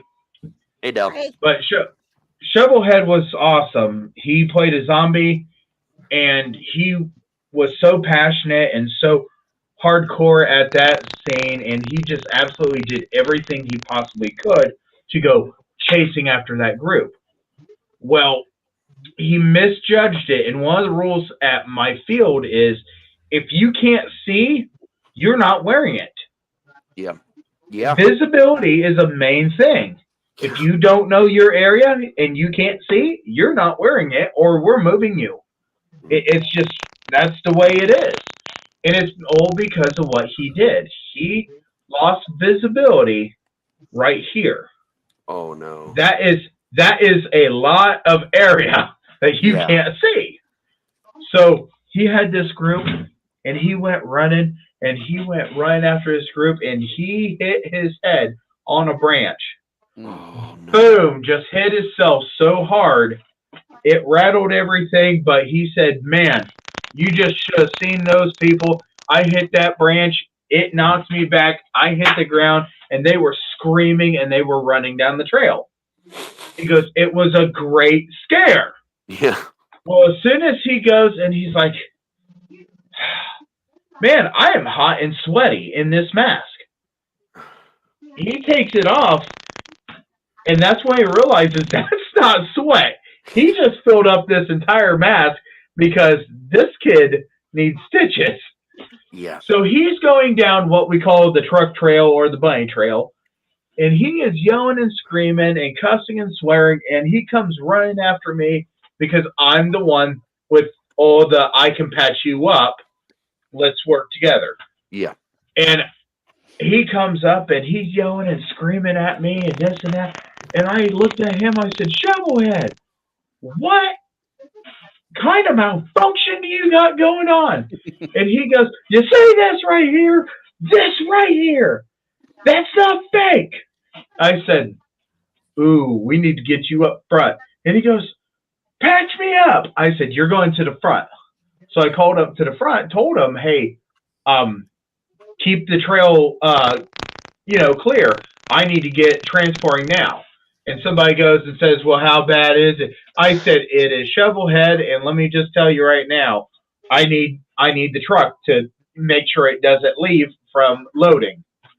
And the truck said, yeah, we're fine. I went flying up there, and as soon as I got to the front, he's cussing and swearing and this and that. And me and another person was taking everything we had, and we were bringing him into the house, having lights on him, this and that. And she goes, you need stitches. And he goes, just patch me up. I said, dude, you really need stitches. You seriously need to go. And he goes, give me the stuff and I'll patch myself up. And she looks at him and goes, Shovelhead, I'm pretty sure that's your skull. Seriously, I'm pretty sure that is your skull. And he goes, just patch me up and I'll go. And he looked at me, and we got him patched up where we could get him to the hospital. And he looked at me and goes, all right, I'm good to go back out. I said, no, I'm not clearing you to go back. You're seriously. So the owner looked at him and said, take 2 nights off because you're not going to go to the hospital. You're not going. You're refusing. So I'm going to tell you to take 2 nights off. He was cussing and swearing and this and that. And to this day, he's got one heck of a mark that goes from here and it curves back. And he goes, every single time he looks at me, he goes, you've done a lot of great things for us, and I appreciate it. And I should have listened to you, and I'm sorry for being that person. And I said, well, it was a great scare, wasn't it? He goes, damn straight it was. Yep. And that's all hunters really worry about sometimes. Yeah. Yeah. Sometimes I think we put the safety of our customers before our own safety. Yeah. It's different for me now because I have to worry about everyone else. And so like I've got a lot of actresses and actors in the haunt that do crazy stupid shit they shouldn't do. Bobby that we saw earlier, I had to wrangle him in Don't last start year. this with Bobby because Bobby started last year with a boot. Yeah, he started last year with the boot, then fucked up his hand by doing something he shouldn't have done. Bobby just injured himself 50,000 times over and over. All last year was just one giant injury for Bobby. Bobby is just one giant injury. Yeah, and then I go to check on the asylum, and I've got Ez and Ani just laying in the floor because they're so exhausted and they've killed themselves so bad. And then it gets so bad to like they won't even like stop what they're doing. And then Ez runs herself to the point where she passes out, and we have to bring the paramedics in for her. And she just overdid it and overheated and just lost consciousness for like long enough for people to freak out about it. But she ended up being okay I've too. felt Like that before too. Yeah, yeah. When Nurse Inya was a very brand new character. Nurse Inya was not originally my idea. It was actually Kelly Collins. It was his idea. He wanted me to play the nurse. I mean, I had free reign on how I wanted to do the character, but when I thought of Nurse Inya, I originally envisioned like a drill sergeant type character because how fucking funny would it be to have this, sexy looking nurse that's, like, you get up against the wall, you maggot, that kind of thing. We have it at Hell's Dungeon too when Rob plays his Nurse Candy character. But then by the end of the night, my head and throat were hurting so bad. I realized I cannot keep up doing this. I can't. There's no longevity in being able to do this. And I swear to God, I collapsed at the end of that night because I felt like my head was just going to explode like scanners. Oh yeah. I expected just to go, and they would have found me like, sitting in the actor corridor with like no head and just blood and guts all against the wall. Oh yeah, like when we get screamers and stuff, I typically only allow the kids that have, or adults, it's usually youngers, that have training like vocal training, like show choir, regular something like that, or theater, where they know how to project. They already know how to breathe from their diaphragm and to make the sounds from their diaphragm because they know what they're doing and they can do it with longevity. But I can't even do that with any sort of longevity. I've got training, but that's because I'm a smoker. We're getting to you now, Dell. Hi, how are you? Hi, how's everybody doing? Can you hear me? You're a little bit Very low, but we can hear quiet. you. Can't hear Okay. you. I gotta worry about my mic. I'm always having to move around because Hinata jumps and shoves things. So, is that better? Yeah, that's much better. Okay. Yeah, it was shoved back so she couldn't not. So she'll hop on my lap a second and it'll go up. I was just getting in my best scare ever. Was when I was 10 and I got a cerebral hemorrhage, and I haven't been able to do haunt since. But I was in and out of the hospital on that one for a while. Now I have seizures, which is one of my second best scares. Was when I was doing stand up comedy and did a seizure bit, and somebody cornered me outside of the club that I was at and started going off on me for making fun of epileptics, even though I am one, and she thought I wasn't. And she cornered me and got me into a wall to where I collapsed and was having a seizure in front of her. So fortunately, the person I was on tour with came and like saw what was going on and was able to scoop me up and be like, "No, she really is. Thanks for doing that to her, though. By the way, you're an awesome person, standing up for the epileptics by making one have a grand mal right in front of you." But Oh my my question is, gosh. yeah, I, The I proof don't, is in the taste. The proof is on the floor. Do I yeah, need to have a seizure in front of you to prove that I actually have seizures? I apparently Some did. people, yeah, So that is how bad they are. just the I unbearded got a lady had medical card. I don't trust it. just the unbearded lady had to take off. She just got surgery a couple days ago, and she was with us. She wasn't sure if she was even going to join. Then she had technical stuff. We got it figured out, but like she's fading from the meds and stuff, so she had to go. But again, she says good night, and she loves you guys, and we'll definitely have her back again soon. Awesome. I didn't really even get to say hi. I was just like hanging out. You guys are talking about screamers, though, is why I'd raised my hand. I just got home, is why I'm running late getting out here. But I was riding home with my mom, and the last thing that we listened to on the radio was Chris Robinson singing "Hard to Handle," and like that voice, man, I can't imagine. Like you were saying, keeping up his screamer voice, but just doing Chris Robinson's voice with how raspy he constantly is. That has, I don't know how he's able to maintain that. Yeah, it's nuts. Like, is that some just physiological fluke with him? Because you shouldn't be able to be raspy 100% of the time. Some people have vocal cord defects, and that's just their voice. Well, Okay. if you look at a lot of professional singers, they'll develop nodes in Yeah, their throat that they have to have surgery for, and then their voice is never quite the same after that. But because they have the training and they can continue singing, they learn how to relax the vocal cords so that the nodes aren't going to affect them anymore. yeah, But it does kind of make their voice sound raspy after that. The singer for Avenged Sevenfold, I believe, is one of those people. I think yeah. that he actually had nodes on his throat that he had to have removed, and that's why his voice sounds different now than from on the earlier albums. And Okay. to But bring he this up, maintains it. because y'all know Chris Cornell is my personal hero. Chris Cornell survived throat cancer as a Mhm. vocalist.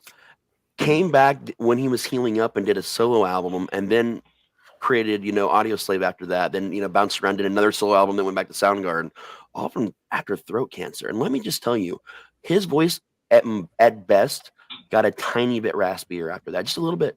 And that was the only change. So I don't know how, but that was the only change in his voice. It's Wow. called vocal fry, and a lot of people can use it Yeah. to their advantage. He was just that skilled at it. Like you just couldn't really notice a difference in it. David Draymond has his moments with it where he's amazing, but a lot of his is just natural voice as well. Yep. I mean, Me and my daughter can do two-tone. Like Really? when you're talking and you can go one level and another level. Yeah. Yeah, that's hard to do. I found out my daughter could do it because she started copying me and she started doing it. I was like, "What are you doing?" And she goes, "Talking like you."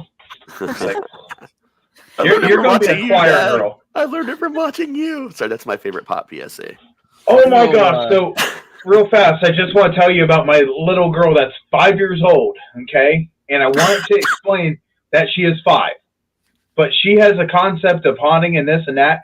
She flat out said, "I want to talk to kids about this, but I know I can't because they will not understand it. And there's a time and a place to scare someone. This is not the time or the place."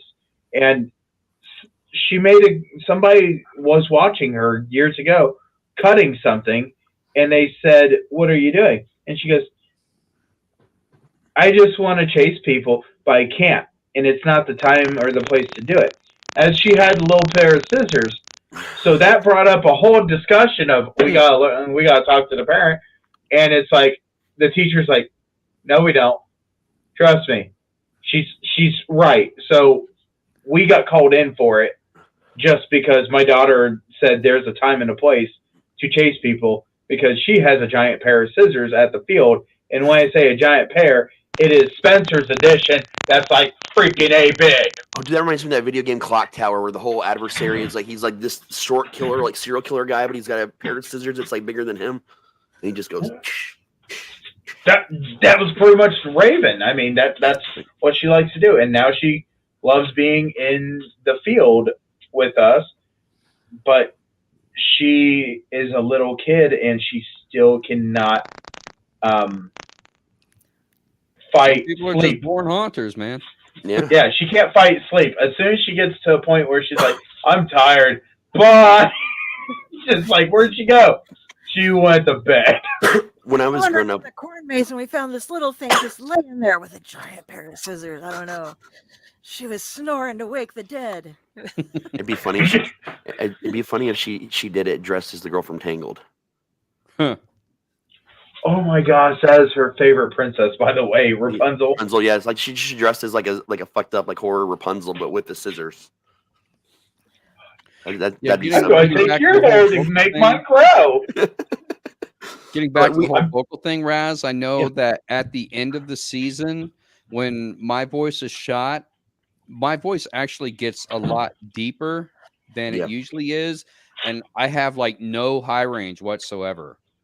Yeah, I dip down into Chocolate Rain territory at some point in time if I'm doing Beetlejuice, and I'm just going to stay there for a month or two after. I feel like I sound like the dramatic movie voiceover guy. In a world. Exactly. In a world. Well, that was a thing that we were talking about in our haunt group for OHA. You know, what to do with your throat, and there is something that I bought because someone said, you know, it doesn't have the best taste, but you're going to love it. It's called Entertainer's Secret. I said, okay. So I got it, and I used it at Hell's Dungeon for that Sunday, that entire time. And when I did it, it was absolutely great. I was like, yeah. Is it a spray? It is a spray. Yeah. Okay. You spray it, you get in there, and it's got a weird taste afterwards. My wife's like, nope, I ain't doing that. Nope, ain't doing that again. It's like sinister sense in your mouth. My big secret is honey. I like the honey bear, like the little honey bear you can buy at the supermarkets, like the bear with the honey inside of it. Yeah. I like that because back when I was on tour with the band, or even as a haunter, that was always in my haunt kit because those bottles are made for you to be able to put them in the microwave. So if you actually start the night and like you heat it up in the microwave, and every now and then, like literally just put some warm honey in your mouth, kind of like get it down your throat to soothe your throat. Yeah. But do local honey. That way you're also building up to all the allergies during the hot season, all the things that make us sick. So it helps your immune system while it helps your throat, and it kind of keeps you in business a little bit. Yeah, local honey might be a little bit more expensive, but man, it's worth it in the long run. Yeah, Oh yeah. it really is, and it lasts a long time Most too if you do it definitely. right. We were fortunate enough, and Mom's trying to get this arrangement going again now that she's settled into her house in town. Um, but when we lived out on an acreage when I was growing up, we had like 60 acres, and there was a guy who asked if he could keep up on the top. Most of it was what we called the bottom because there was like a bluff that went down the hill we had a road cut into, and that was where the neighbor would like let his cattle graze and stuff, and then it went off and it was fenced off and before you got down to the river so Yeah, the cattle couldn't drown and stuff. But up on top we had just a couple acres that we'd grow alfalfa on. And so a beekeeper kept his bees up there, and he'd be like, the arrangement that I had with the prior couple that owned this land was to just trade them honey for it. And we're like, yeah, that's fine, whatever, go for it. We'll take the honey. He would bring us these jars that were like this big. Ooh. And it was like, okay, it might be a family of 6 here, but there's no way we're going to go through that much honey. But now she's hoping to get one of the she's trying to help conserve the bee or with the bee conservation kind of thing yeah. going on, and she lives in a nice neighborhood for stuff where they have a lot of flowers in the neighborhood, and she'd been growing up all of her herbs and letting them overgrow because she got some bumbles that were all about her oregano. Yeah. So she's trying to get flowers and everything set up for the bees and get more bees set up, and then maybe we can get the local honey from them as a trade-off for it. Hell So yeah, that'd be so that awesome, would be man. nice. Yeah, because now So we have a household of 6 grew into 6 households. You know? right. So I want to get to our last question of the night. We'll bullshit a little bit more like we always do, like between as we're going on with the question. It's the strangest thing you've ever seen a fellow actor do at a haunt, or a story that you've heard of this. To kick it off, this is one I had mentioned last year and on another show. This is the legend of Dr. Apenhumper. There is a guy named AJ. He worked with us for a couple years. He still comes back and volunteers, but he's moved on full time to another haunt. One night, me and Jess are back in the freak show with our other freaks, and I hear moaning, like intense, like serious, like sexual moaning, coming from like within a couple rooms of where I'm at. So I'm like, okay, what the fuck is going on? And that was the first year I started as management. So I'm like, but I was acting full time. It was a whole issue. So I'm like, I got to figure out what's going on. There's a couple of kid actors not too far from here, and if I can hear it, they can hear it. So I walk back. I go through one of the security cut-throughs, and I'm in the animal lab. Well, I'm in the hall next to the animal lab, and I realize the sound's coming from the animal lab, the animal testing. And I'm like, what the fuck? That's where AJ is. I go in there. We have this giant cage that mechanical monkeys. We have 2 mechanical monkeys, one in the freak show and one in there. But the one in there is like enormous. Right. Like the cage is like almost as tall as I am. It's enormous. This thing just shakes and grabs the cage, and he is got the trigger for it in like his right hand, and he's like, his ass is against the cage, and he just starts triggering it over and over and over and over. And I go in there and I'm like horrified. Like, I've seen a lot of things. I've seen nudity. I've walked in on actors doing it, like all kinds of stuff in my lifetime. Yep, Sparky is an animal testing. And it was to the point where I almost wanted to see if I could figure out a way to fill out a sexual harassment form for the prop, because it was that intense and obvious. And I was like, what the fuck are you doing in my bass voice? And he jumps and kind of like throws the controller, like, the wired controller. I'm like, what the fuck are you doing? He's like, oh, I didn't think anybody could hear me. I'm like, dude, we heard it loud in the freak show. There's kids over on that side of the asylum. There's one over in the clown area. I repeat, what the fuck are you doing? And his face turned red and his eyes got really big.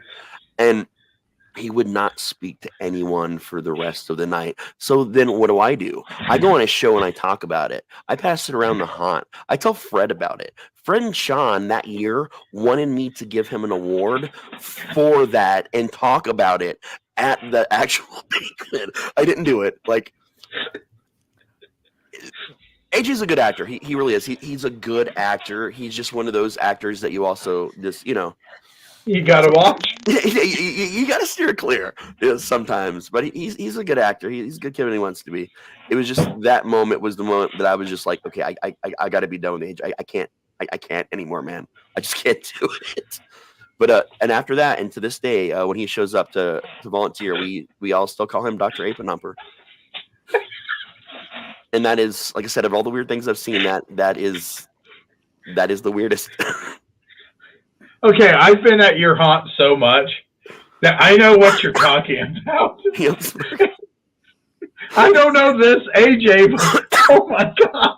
He was volunteering when you were there. He just was not an animal. Mason does animal. The fly guy at Mason does animal testing now. But like this was back when it was AJ's position. So he was pleasuring himself on the Sparker. It wasn't even it was a monkey in a cage that vibrates and like shakes the cage. Its name is Spanky. Or Sparky, sorry, his name is Sparky because it looks like he's being electrocuted and that's why he's like grabbing the cage, but there's no sparks or anything like that at all. It looks like there would be. I think it was the intense vibration. I guess I don't know. I did not ask for all the sordid details. Is this the monkey that makes the monkey sounds in the cage? One of the two. One of the two. The first one that you see in animal testing, which is like the giant cage, because the one in the fresh show is the smaller one. But that's the one that makes the noises and like the whole cage moves when it shakes. Yeah. And I check on him every year, like beginning. I just randomly check on him to make sure that he's still okay. You know, I'm worried about Sparky, like the monkey, Sparky. I mean, we call him Spanky. I will never look at that thing again correctly. Sparky, but we started calling him Spanky after that. He earned his hot nickname. They just bring a shoe in and go, emotional damage. Mason takes care of him now. I mean, he's cool with Mason, and Mason doesn't, Spanky doesn't need to fill out forms anymore.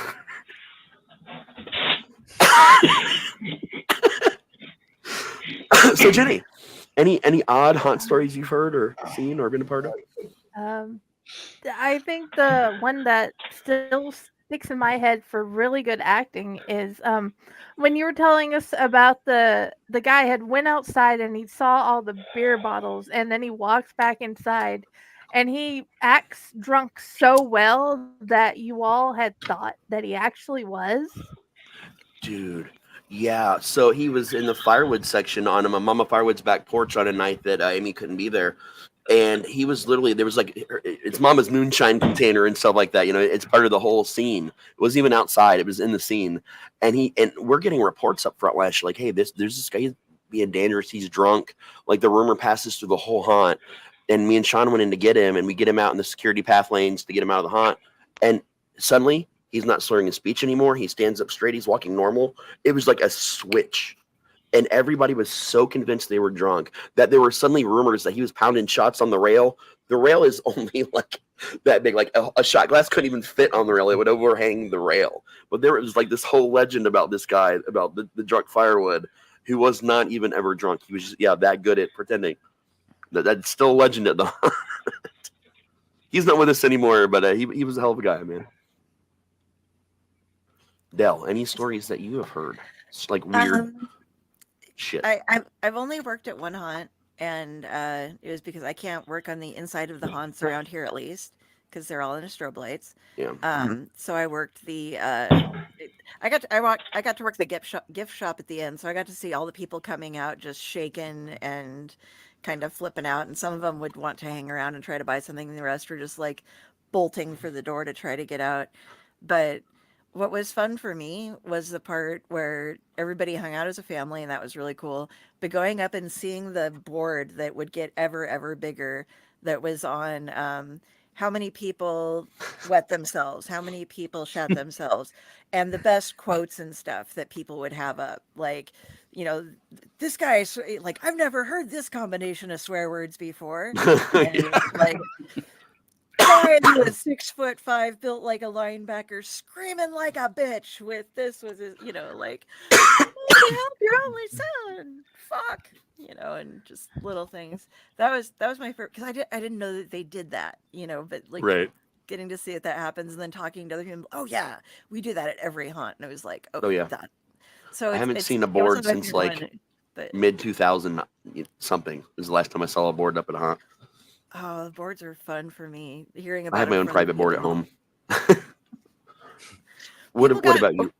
people go got ahead. awarded though for having like the person who caused the most like people to We used freak to get out. prizes. Yeah, like when I was Yeah. in the 90s, we'd get prizes for it, and I actually won a season pass to Kings Island one.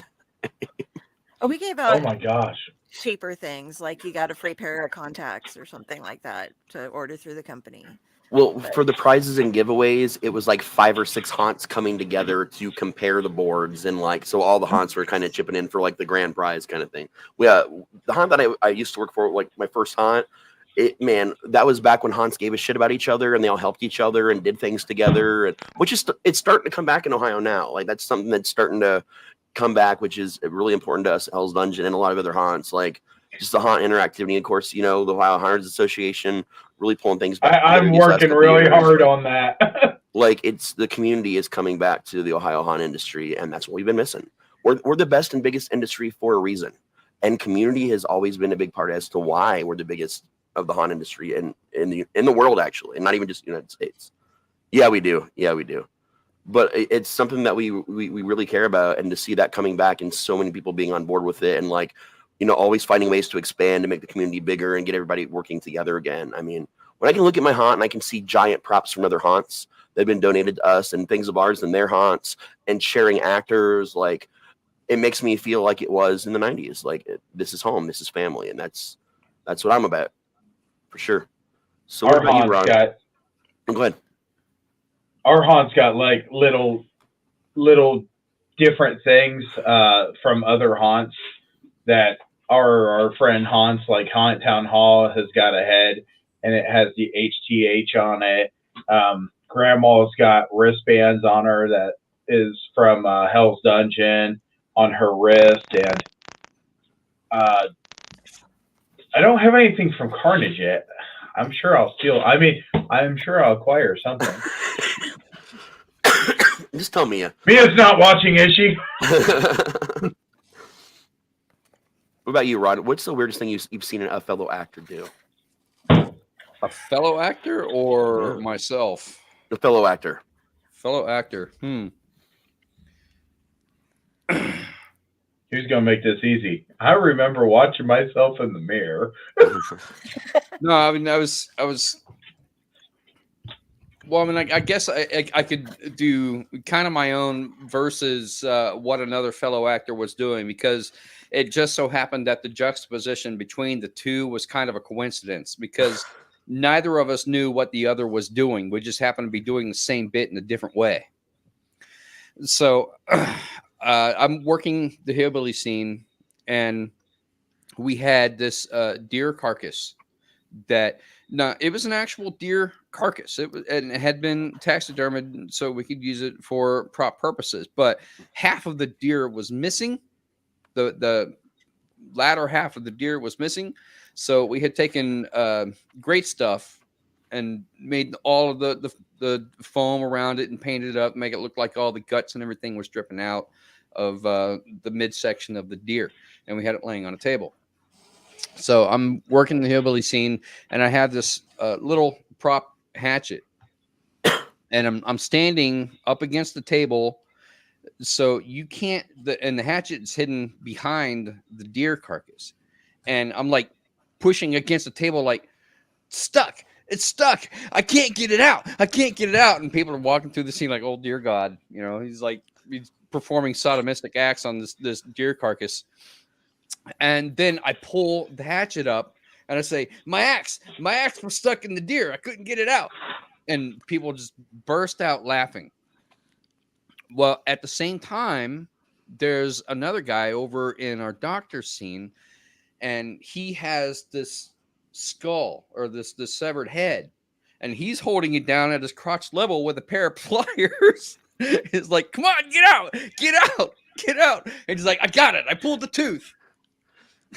And then Rebecca, who was our zone coach or our zone captain, after the haunt, she goes, I'm walking through and Russell's over there pulling teeth and Ron's humping a deer. We both doing the same act. And neither one of us knew what the other one was doing. Russ was like, "You stealing my act?" I'm like, how the hell did I know? Because my scene was before his. So I didn't know what he was doing. That is epic, dude. That is so epic. Always know what's happening, by the way, as an actor. The scene before you, scene after you, like your general area. I had no idea what he was doing, but apparently we came up with the same idea, just doing it in a slightly different manner. But I was like, okay. But what is it? What is it about actors and always going to the absurd like that, man?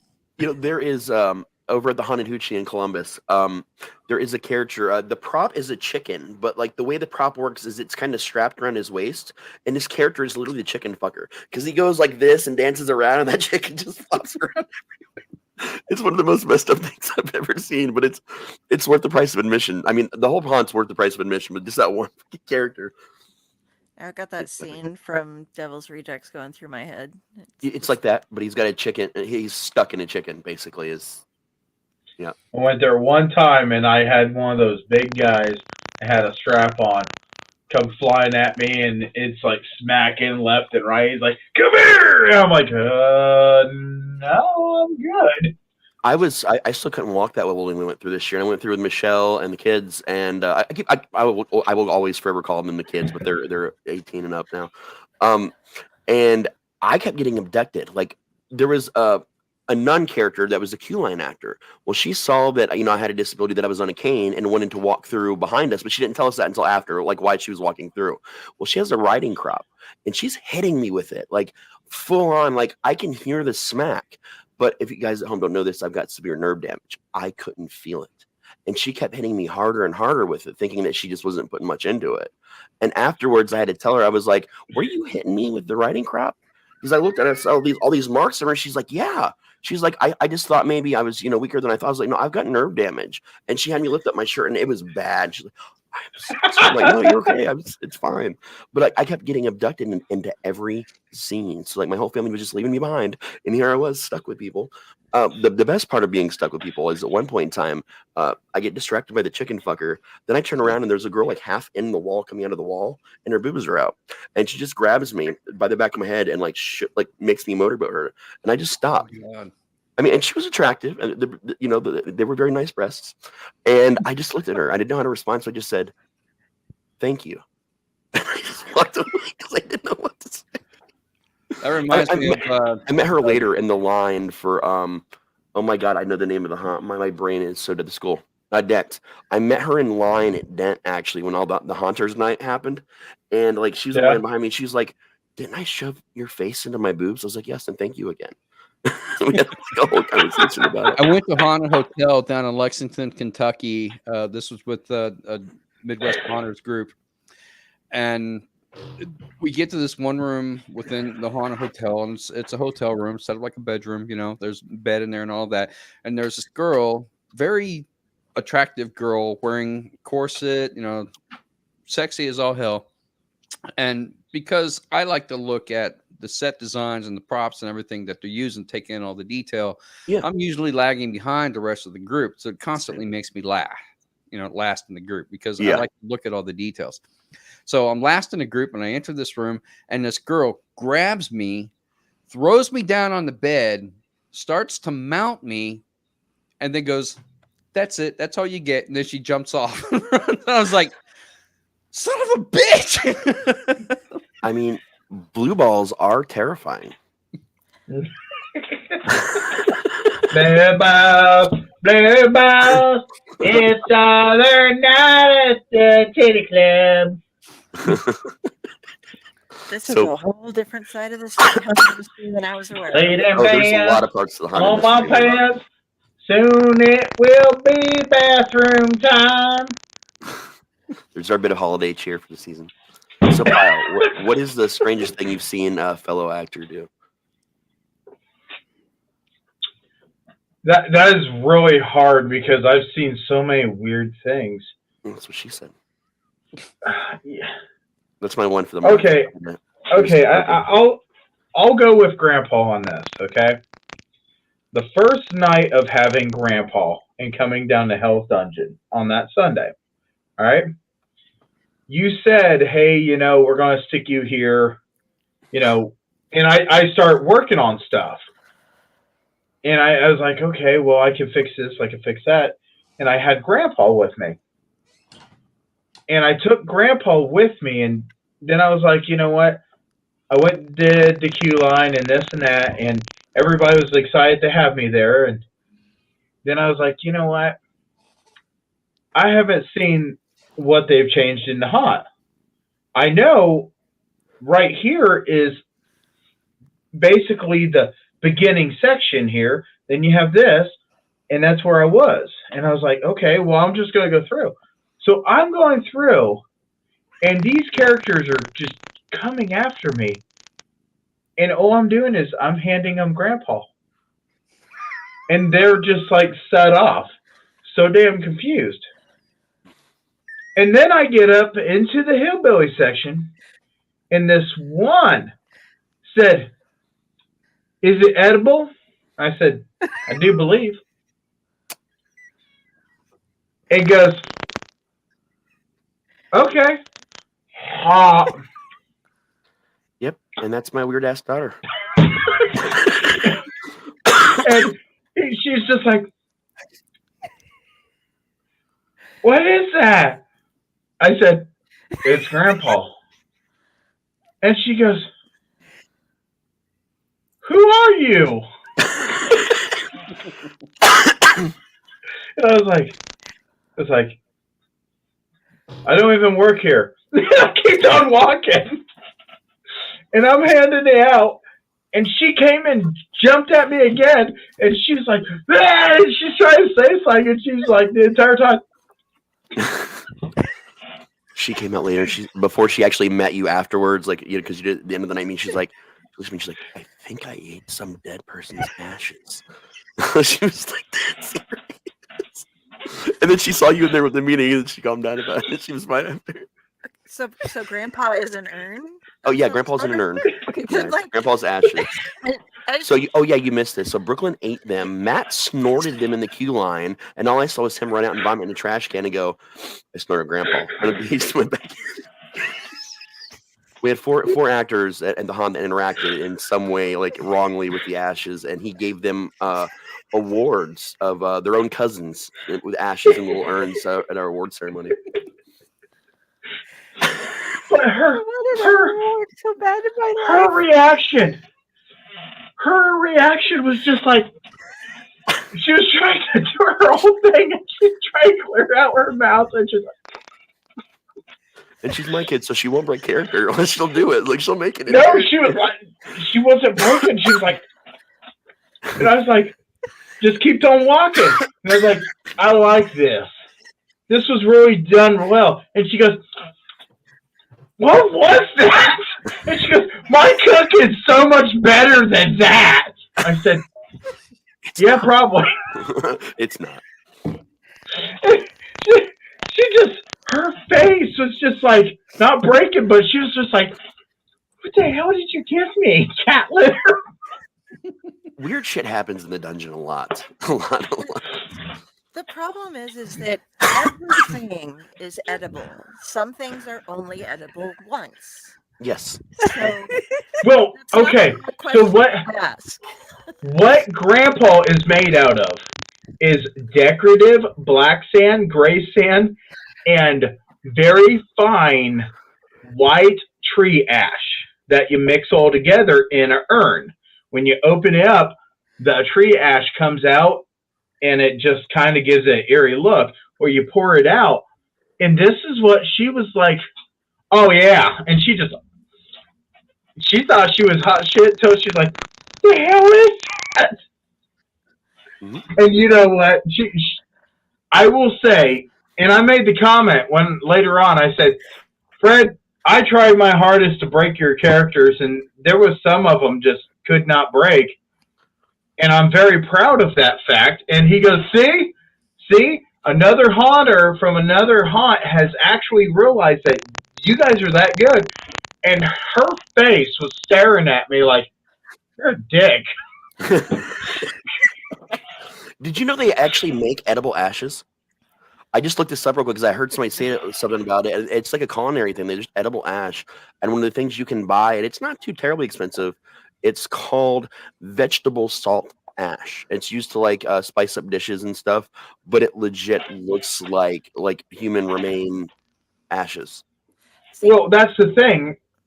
I tried so hard, and I was like, I don't know what this, what it's going to look like. Yeah. So I looked at my wife, and I said, I feel like I need to talk to your mom. And she goes, well, she's up there on the shelf. yeah, and it depends on different humans. Look, because my grandparents were both cremated at the same place, but at different times, and like grandpa was a lot darker than grandma, and Right. we ended up mixing them together towards the end, and like we have some set aside. So like grandma and grandpa are on a shelf in my room at mom's right now, but the rest of them are back in their garden at the house that they lived in for most of their lives together. They have and stuff. extras, so But she's willing to sell you some grandma and grandpa if you need it. no, I'm keeping I'm them. joking. I'm making jewelry out of them. People are like, yeah, we should. Some people in the family are like, we should make paperweights. I'm like, we all use laptops. Why in the hell would we ever have a paperweight? Mhm. You do. I want a necklace with grandma and grandpa. And Yeah, a lot of people do the necklace I'll be thing. like, it's grandma and papa. You know what? I have Martha has one. something that somebody told me. Well, you could take the ashes and you can make it into a coaster. Yeah. I said, but I never ever used a coaster, so why am I going to use a coaster and slam my my glasses and this and that on whoever's in there? Go here. You told me to use a coaster, didn't you? So a friend of mine's grandfather, heavy smoker, died of emphysema. In his will, after they cremated him, they turned the cremains into a bunch of ashtrays that went out to the family. I always told my wife, I said, if you're going to do something, let's go get like little tiki statues. And she goes, yeah. I said, and have a couple of them that you could drill the holes in and pour some in there. And she goes, oh, okay. I said, now, here's the fun thing, because I'm a fun guy, right? Just start handing them out to my friends and say, hey, he had these done. He wanted to give them to you. Not tell any of my friends that I'm in some of these. And my friend,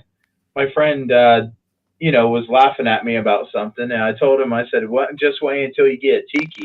And he goes, "A tiki?" I said, "Yeah, a little wooden tiki." He goes, "Am I getting a little wooden tiki?" I said, "When I die, I'm thinking about getting a couple people tikis." And he goes, "If I find out you're in there, I so will throw you into a fire." I said, "Gotta be a volcano." Burn. I said, "Burn, baby, burn ×2 now."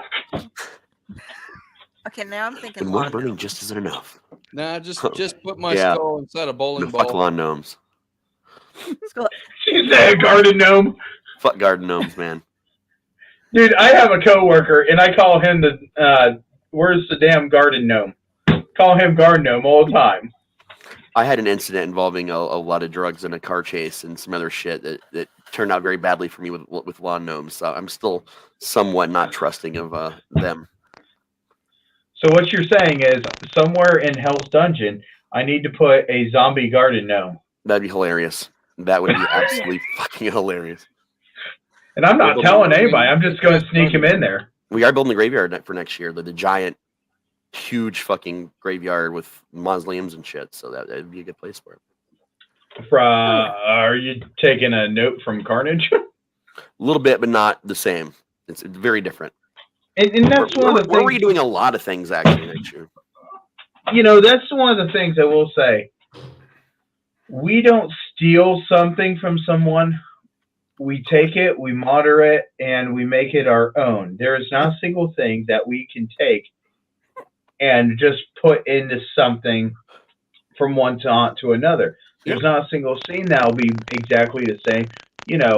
And I'll tell you, Carnage, I clap my hands every time I think his name is Lucas or something like that. Anyway, he actually has lipstick, and he goes the entire night, I'm a clown. I'm a clown. That's all brilliant. He does. And it's like, how much lipstick you go through? And I find out it's like 3 to 5 lipsticks a night. Yeah. And it's just caked on his face. He's like, I'm a clown. Mia thought it would be awesome because she found some on discount, so she bought him some. That stained him so bad, and he's like, I'm never using your lipstick again.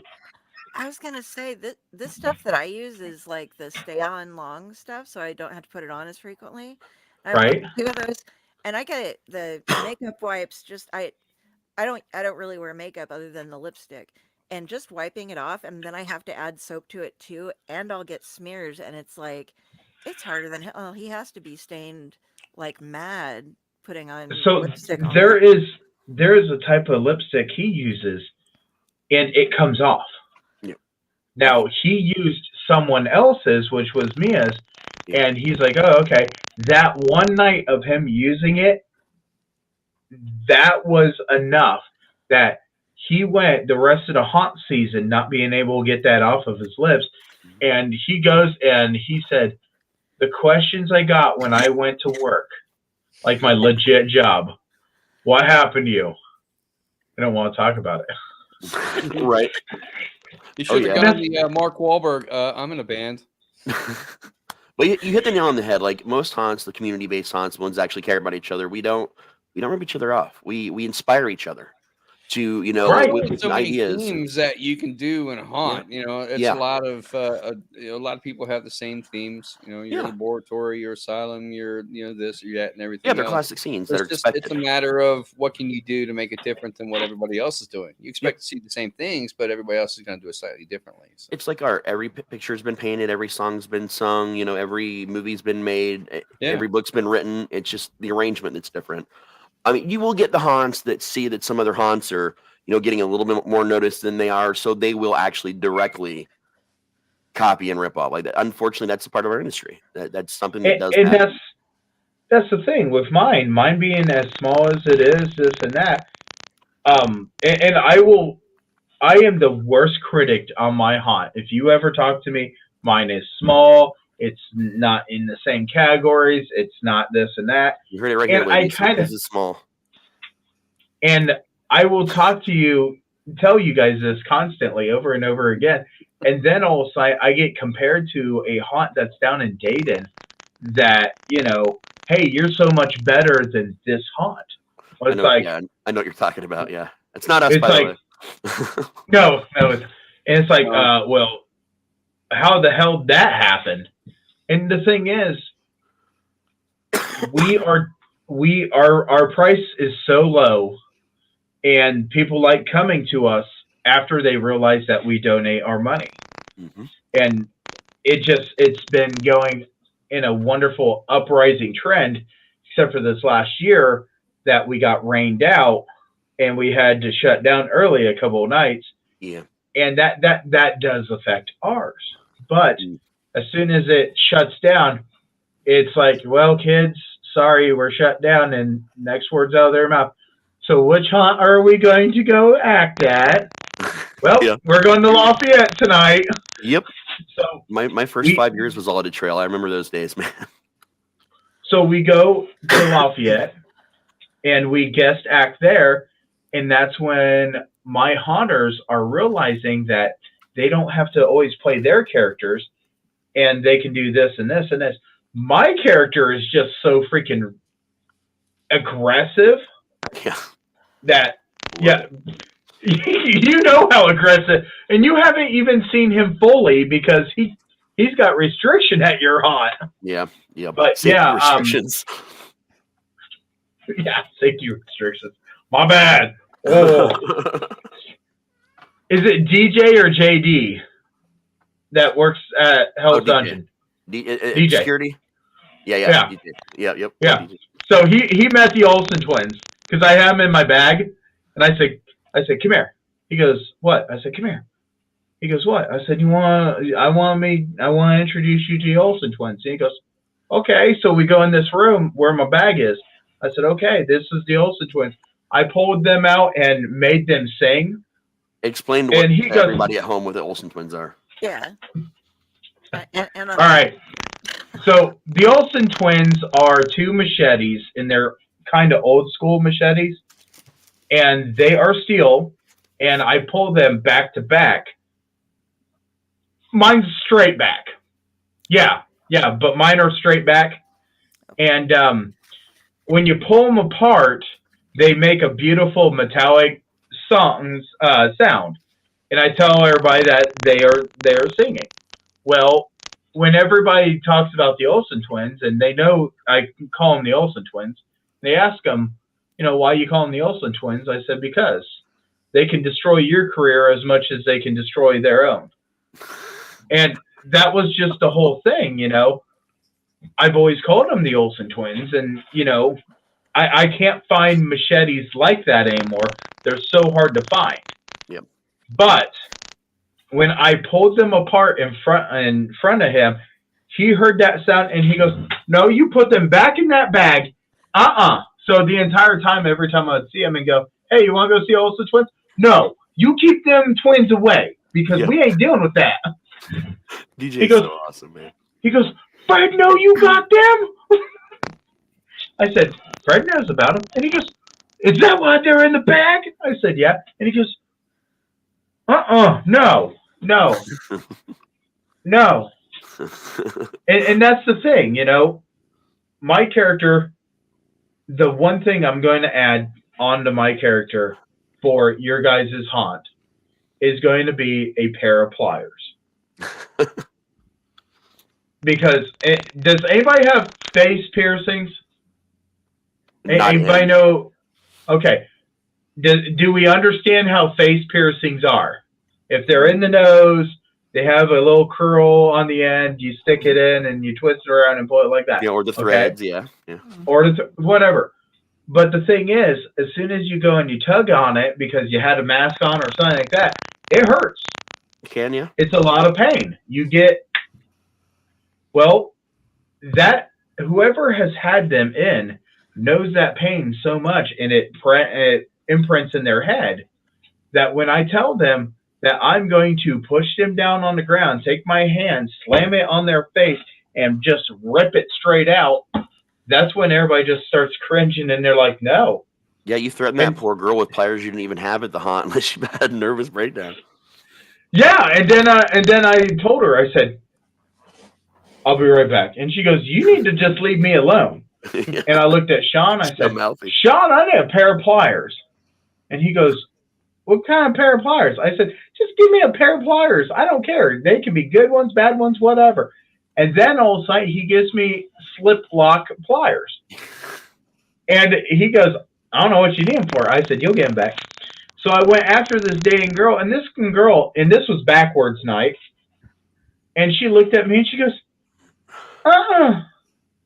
"You stay away from me with those." And I told her, I said, "Now let me tell you, what's going to happen is I'm going to rip one out. Your hands are going to go and you're going to hold your nose like this. And then I'm going to get that piercing and then that one." And she told me, she goes, no, you're not." And I chased her completely around. She left. I do believe that's the girl that looked at Sean later on and said, "I know you're the owner." Yep. She thought Sean was the owner instead of Fred. She went and said something to Sean, telling Sean about how this and that. And Sean's like, And Fred's like, "What's going on?" And she goes, "You hush. I'm talking to the owner." And Fred goes, "Yeah, you're talking to the owner." And he walks away. I do believe that's how that went. Yep, that was pretty funny. We all laughed about that after. And then all of a sudden,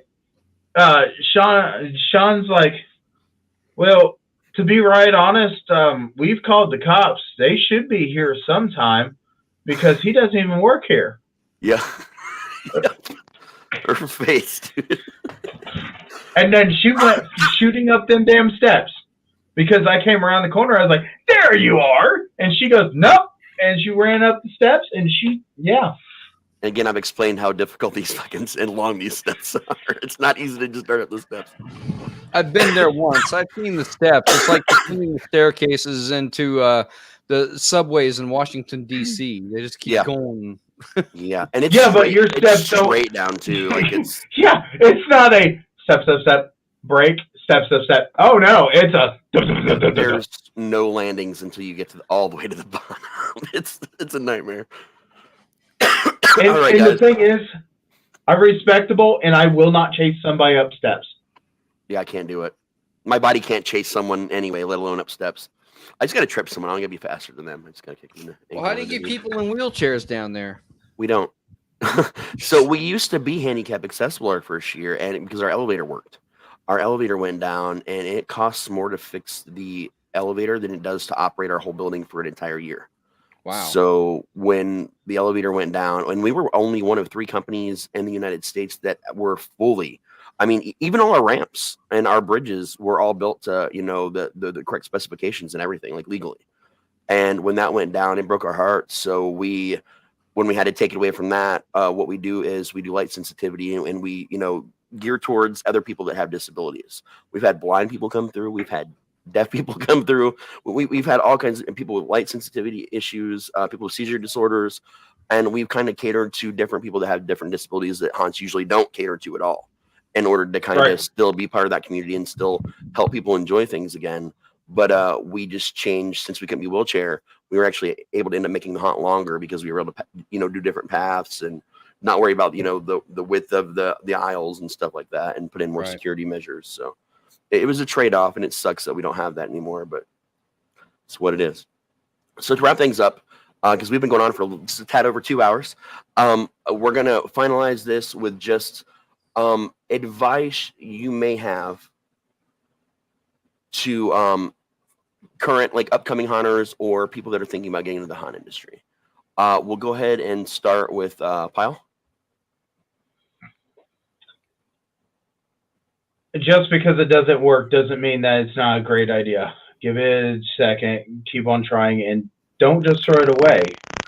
Modify it, but remember that if you modify it too far, you might have to go back to where you started. So don't throw away an idea. Hell yeah, man. Cool. Ron. Having done a fair bit of actor training and running auditions, I usually run into this a lot with people that are trepidatious, or they're timid, and they have a hard time putting themselves out there to actually perform. And I tell them, you have to get outside of your comfort zone in order to do this. Now, it may seem kind of weird that you're doing this now during the audition, but if you can do it here, then you can do it when it counts. But let me tell you, it's a different story when you have the costume on, when you have the makeup on or the mask on, you're in your scene, the lights are on, the soundtrack is going, you're fully immersed. Then it's a lot easier to put yourself out there. So you will know by the end of the night whether or not this is something that you can do. And I guarantee you, if you stick it out for at least one season, you'll most likely be hooked for life. Definitely. Cool. Del, you got any advice? I got nothing. Not a problem. Just, I'd say you're at ass. Don't do Jenny. drugs. Good job. Smoke more drugs weed. are bad and kind. Don't do drugs. LSD was made popular by people like John Lennon and Paul McCartney. Okay. Jenny, you got any advice? Earlier, Pyle had suggested a spray, and you had talked about honey, the throat spray. Yep. Entertainer's secret. Yep. Because I have noticed it's always a constant, however many second or minute set. Then you start over, and then it's constant for hours and hours and hours. Yep. So at the end of the night, the spray, the hot honey tea, or the honey and cinnamon, whatever, find something that works for you and helps ease your throat, because it's a longevity thing. Because if you become a haunter and you stay a haunter, it's for months at a time. So take care of the vocal cords. Take care of yourself. That yeah. would be my We're advice. outside. We always tell them. We're outside, and we always tell them, make sure you guys warm up your vocal cords. Don't just go, yeah, I was like, and then start screaming, because you're going to do so much damage to yourself, and there is nothing that you can do to reverse the damage if you do not work with yourself. Yep. It is a muscle. I did have. come up with something. Go ahead. Go ahead. It's outside of your haunt though, but you guys, when I first showed up over here, we're talking about cons, and I've only been to the one con, but I've talked to so many people about the cons. Con funk, and you get this at haunts too. I know Big because I time. smelled them coming out when I was working the door. Um, hygiene is your friend, and if you're going to go to a con, help everybody else out and make sure that your hygiene is good, because if you want them to be Jeez. coming and checking out your stuff and they can't come within like 10 feet of you because there's a reek going on, you got to fix that. Yeah. So make sure you shower and like use deodorant. Hand You some mean out to to tell people. me it's not froggy spray? We actually buy the travel deodorants. So if anyone needs, they come in, they need one. We always have like deodorants. From here, this is yours now. Make sure you bring it with you and that you use it. Which brings me to one of my pieces of advice. I got two quick ones. One is have what I call the hunter's emergency kit. In that kit, you should have your honey or your throat spray. If you're outside, there's little hand warmers that are like 99 cents a piece. Those little hand warmer packs. You can do a stick of deodorant because it's never a bad idea. Little sewing kits if you've got a costume and you know how to sew, just like the little emergency sewing kits. Find things that work for you and the haunt that you're working at that you think you could use in emergency, but make it no bigger than what would fit in an old school lunchbox. Something small that you can just hide in your scene. Also include an extra bottle of water in that. Just, you always, just in case. But just some basic stuff you would need in an emergency that you think can help you. Even if it's, don't go crazy with it, obviously, but like think about what's important to your character, you as an actor, and your skill set, and the location you're working at in your scene, and just make that little kit and hide it somewhere with you at all times. That way, in case you have an emergency, no one can get to you immediately, because on busy nights, it can take security or anyone like a minute to get to you. So make sure you have those things covered if you need to. That has saved my ass so many years. So just having that little kit, man, just anything I needed. And mine, I actually, well, now when I have it, I have liquid stitch in it now. It used to be Neosporin and super glue or epoxy. That way, if I got hurt and ripped open, I could literally mix it together, pop it in the wound, and seal my shit shut. But it's called liquid stitch now, and you can get it at the pharmacy, and it works great. But just At little things like Walgreens. that. Yeah, Walgreens. But yeah, little things like that, just for safety and just longevity. Because you don't want, no one wants to get pulled out of the haunt, like that story Pyle told earlier. No one wants to get pulled out of the haunt for an injury or because their costume ripped or any of those little things. So keep your kit handy. And that's for new and current haunt. Even vets. I've told some vet hunters this, and they've been like, I never thought about that. So like it's a really good thing to practice. I got lucky, and it's something that I got taught by an old school hunter like my first year of haunting. So that's something that I've carried with me for a long time now. The last piece of advice is when you're building a character, put a piece of yourself in that character. And a lot of people say, well, I have to make something that's completely unlike me. You are making something that's nothing like you. But when you're designing this, give it some personality trait or quirk. Give it just something that's you. Because every night when you're nervous and you're freaking out and you don't know what to do and you can't get into character, you have one major thing that's part of your character that you identify because it's part of yourself. And you can use that trait or that quirk or whatever it is to build that bridge into your character to help you get there. Once you feel stronger and more comfortable in that character, dip that quality in future versions of your character because you've already built that bridge and you don't need it anymore. But in that beginning, build yourself into it. You're going to have a much easier time with stage fright, with just the pressure on busy nights, or even slow nights, which are just as bad as busy nights, just mentally in a very different way. But yeah, just build a piece of yourself in and have yourself a hunter emergency kit, and that's what I got for you. But we want to thank you guys for coming on and putting up with our shit, and you guys at home for listening to our shit. We're gonna go at everybody one by one. We'll start with you guys at the bottom, and just remind people who you are, what haunt you work for, or haunts, and where people can find you. We'll go ahead and we'll start with Pyle. I'm Pyle Hazard. Hi. Really, Sean? Wait, that's the guy I never met in my entire life before. I'm Pyle Hazard, owner of Changers Field of Screams.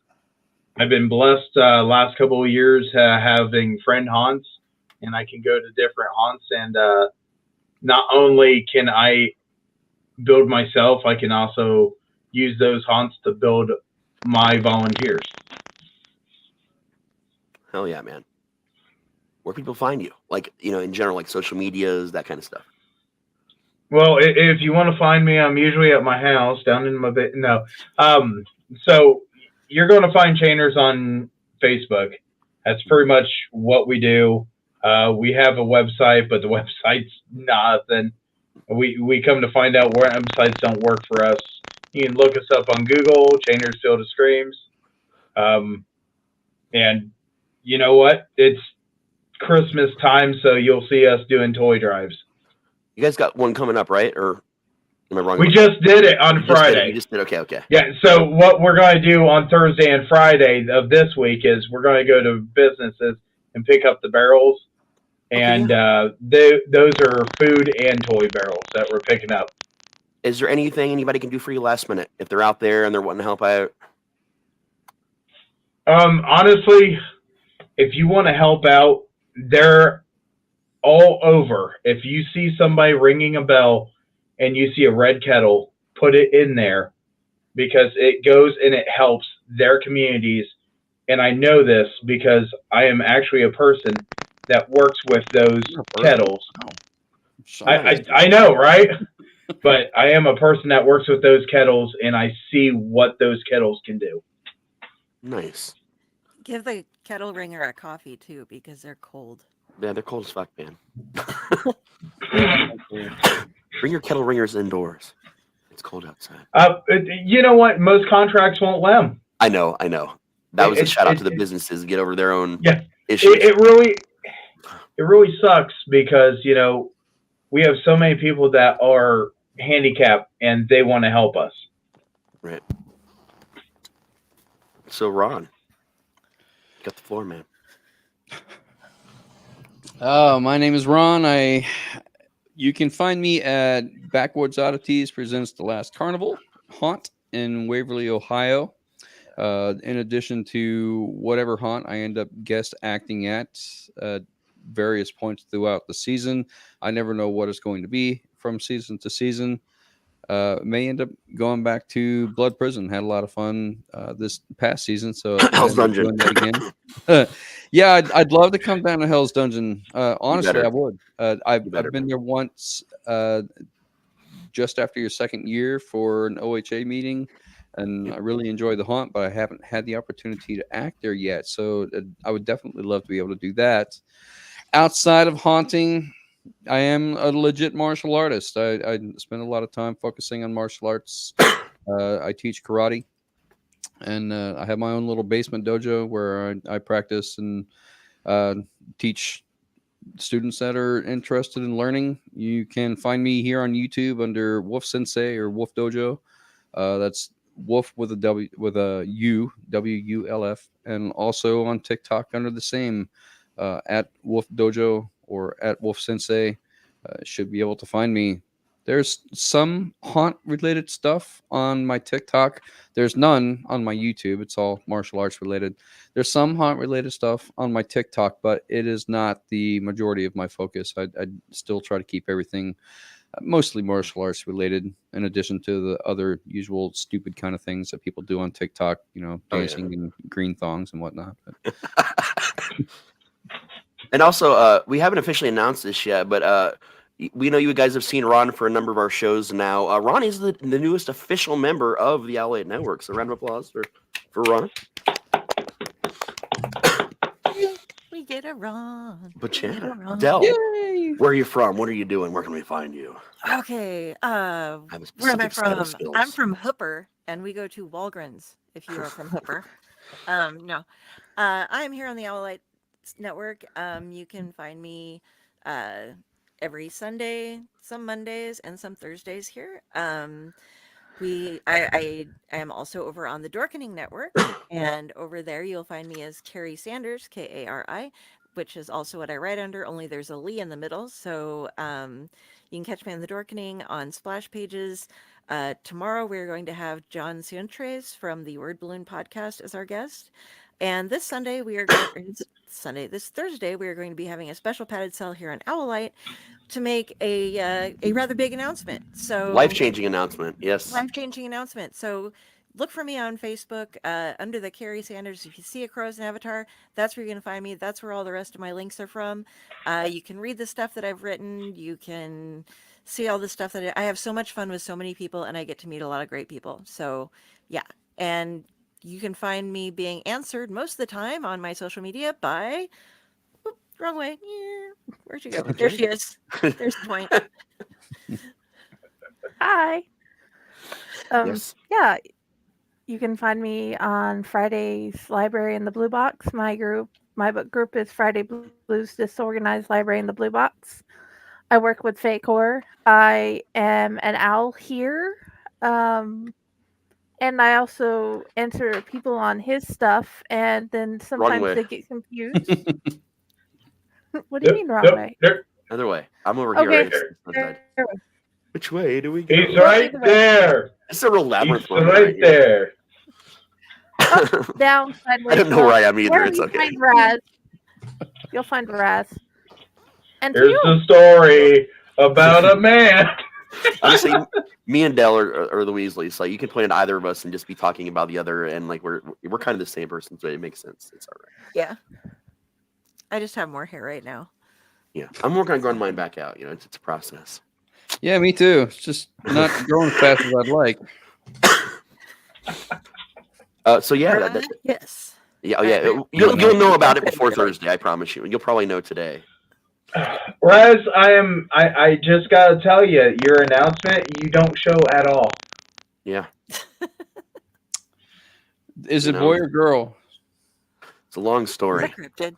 Yeah. It does not want to be identified. I identify as a cryptid, so any child I would have, biologically would therefore be a cryptid. What kind is the question? Different mutations. But you can find me in your mom's house. Like, just ask her; she knows where to find me. It's cool. For real.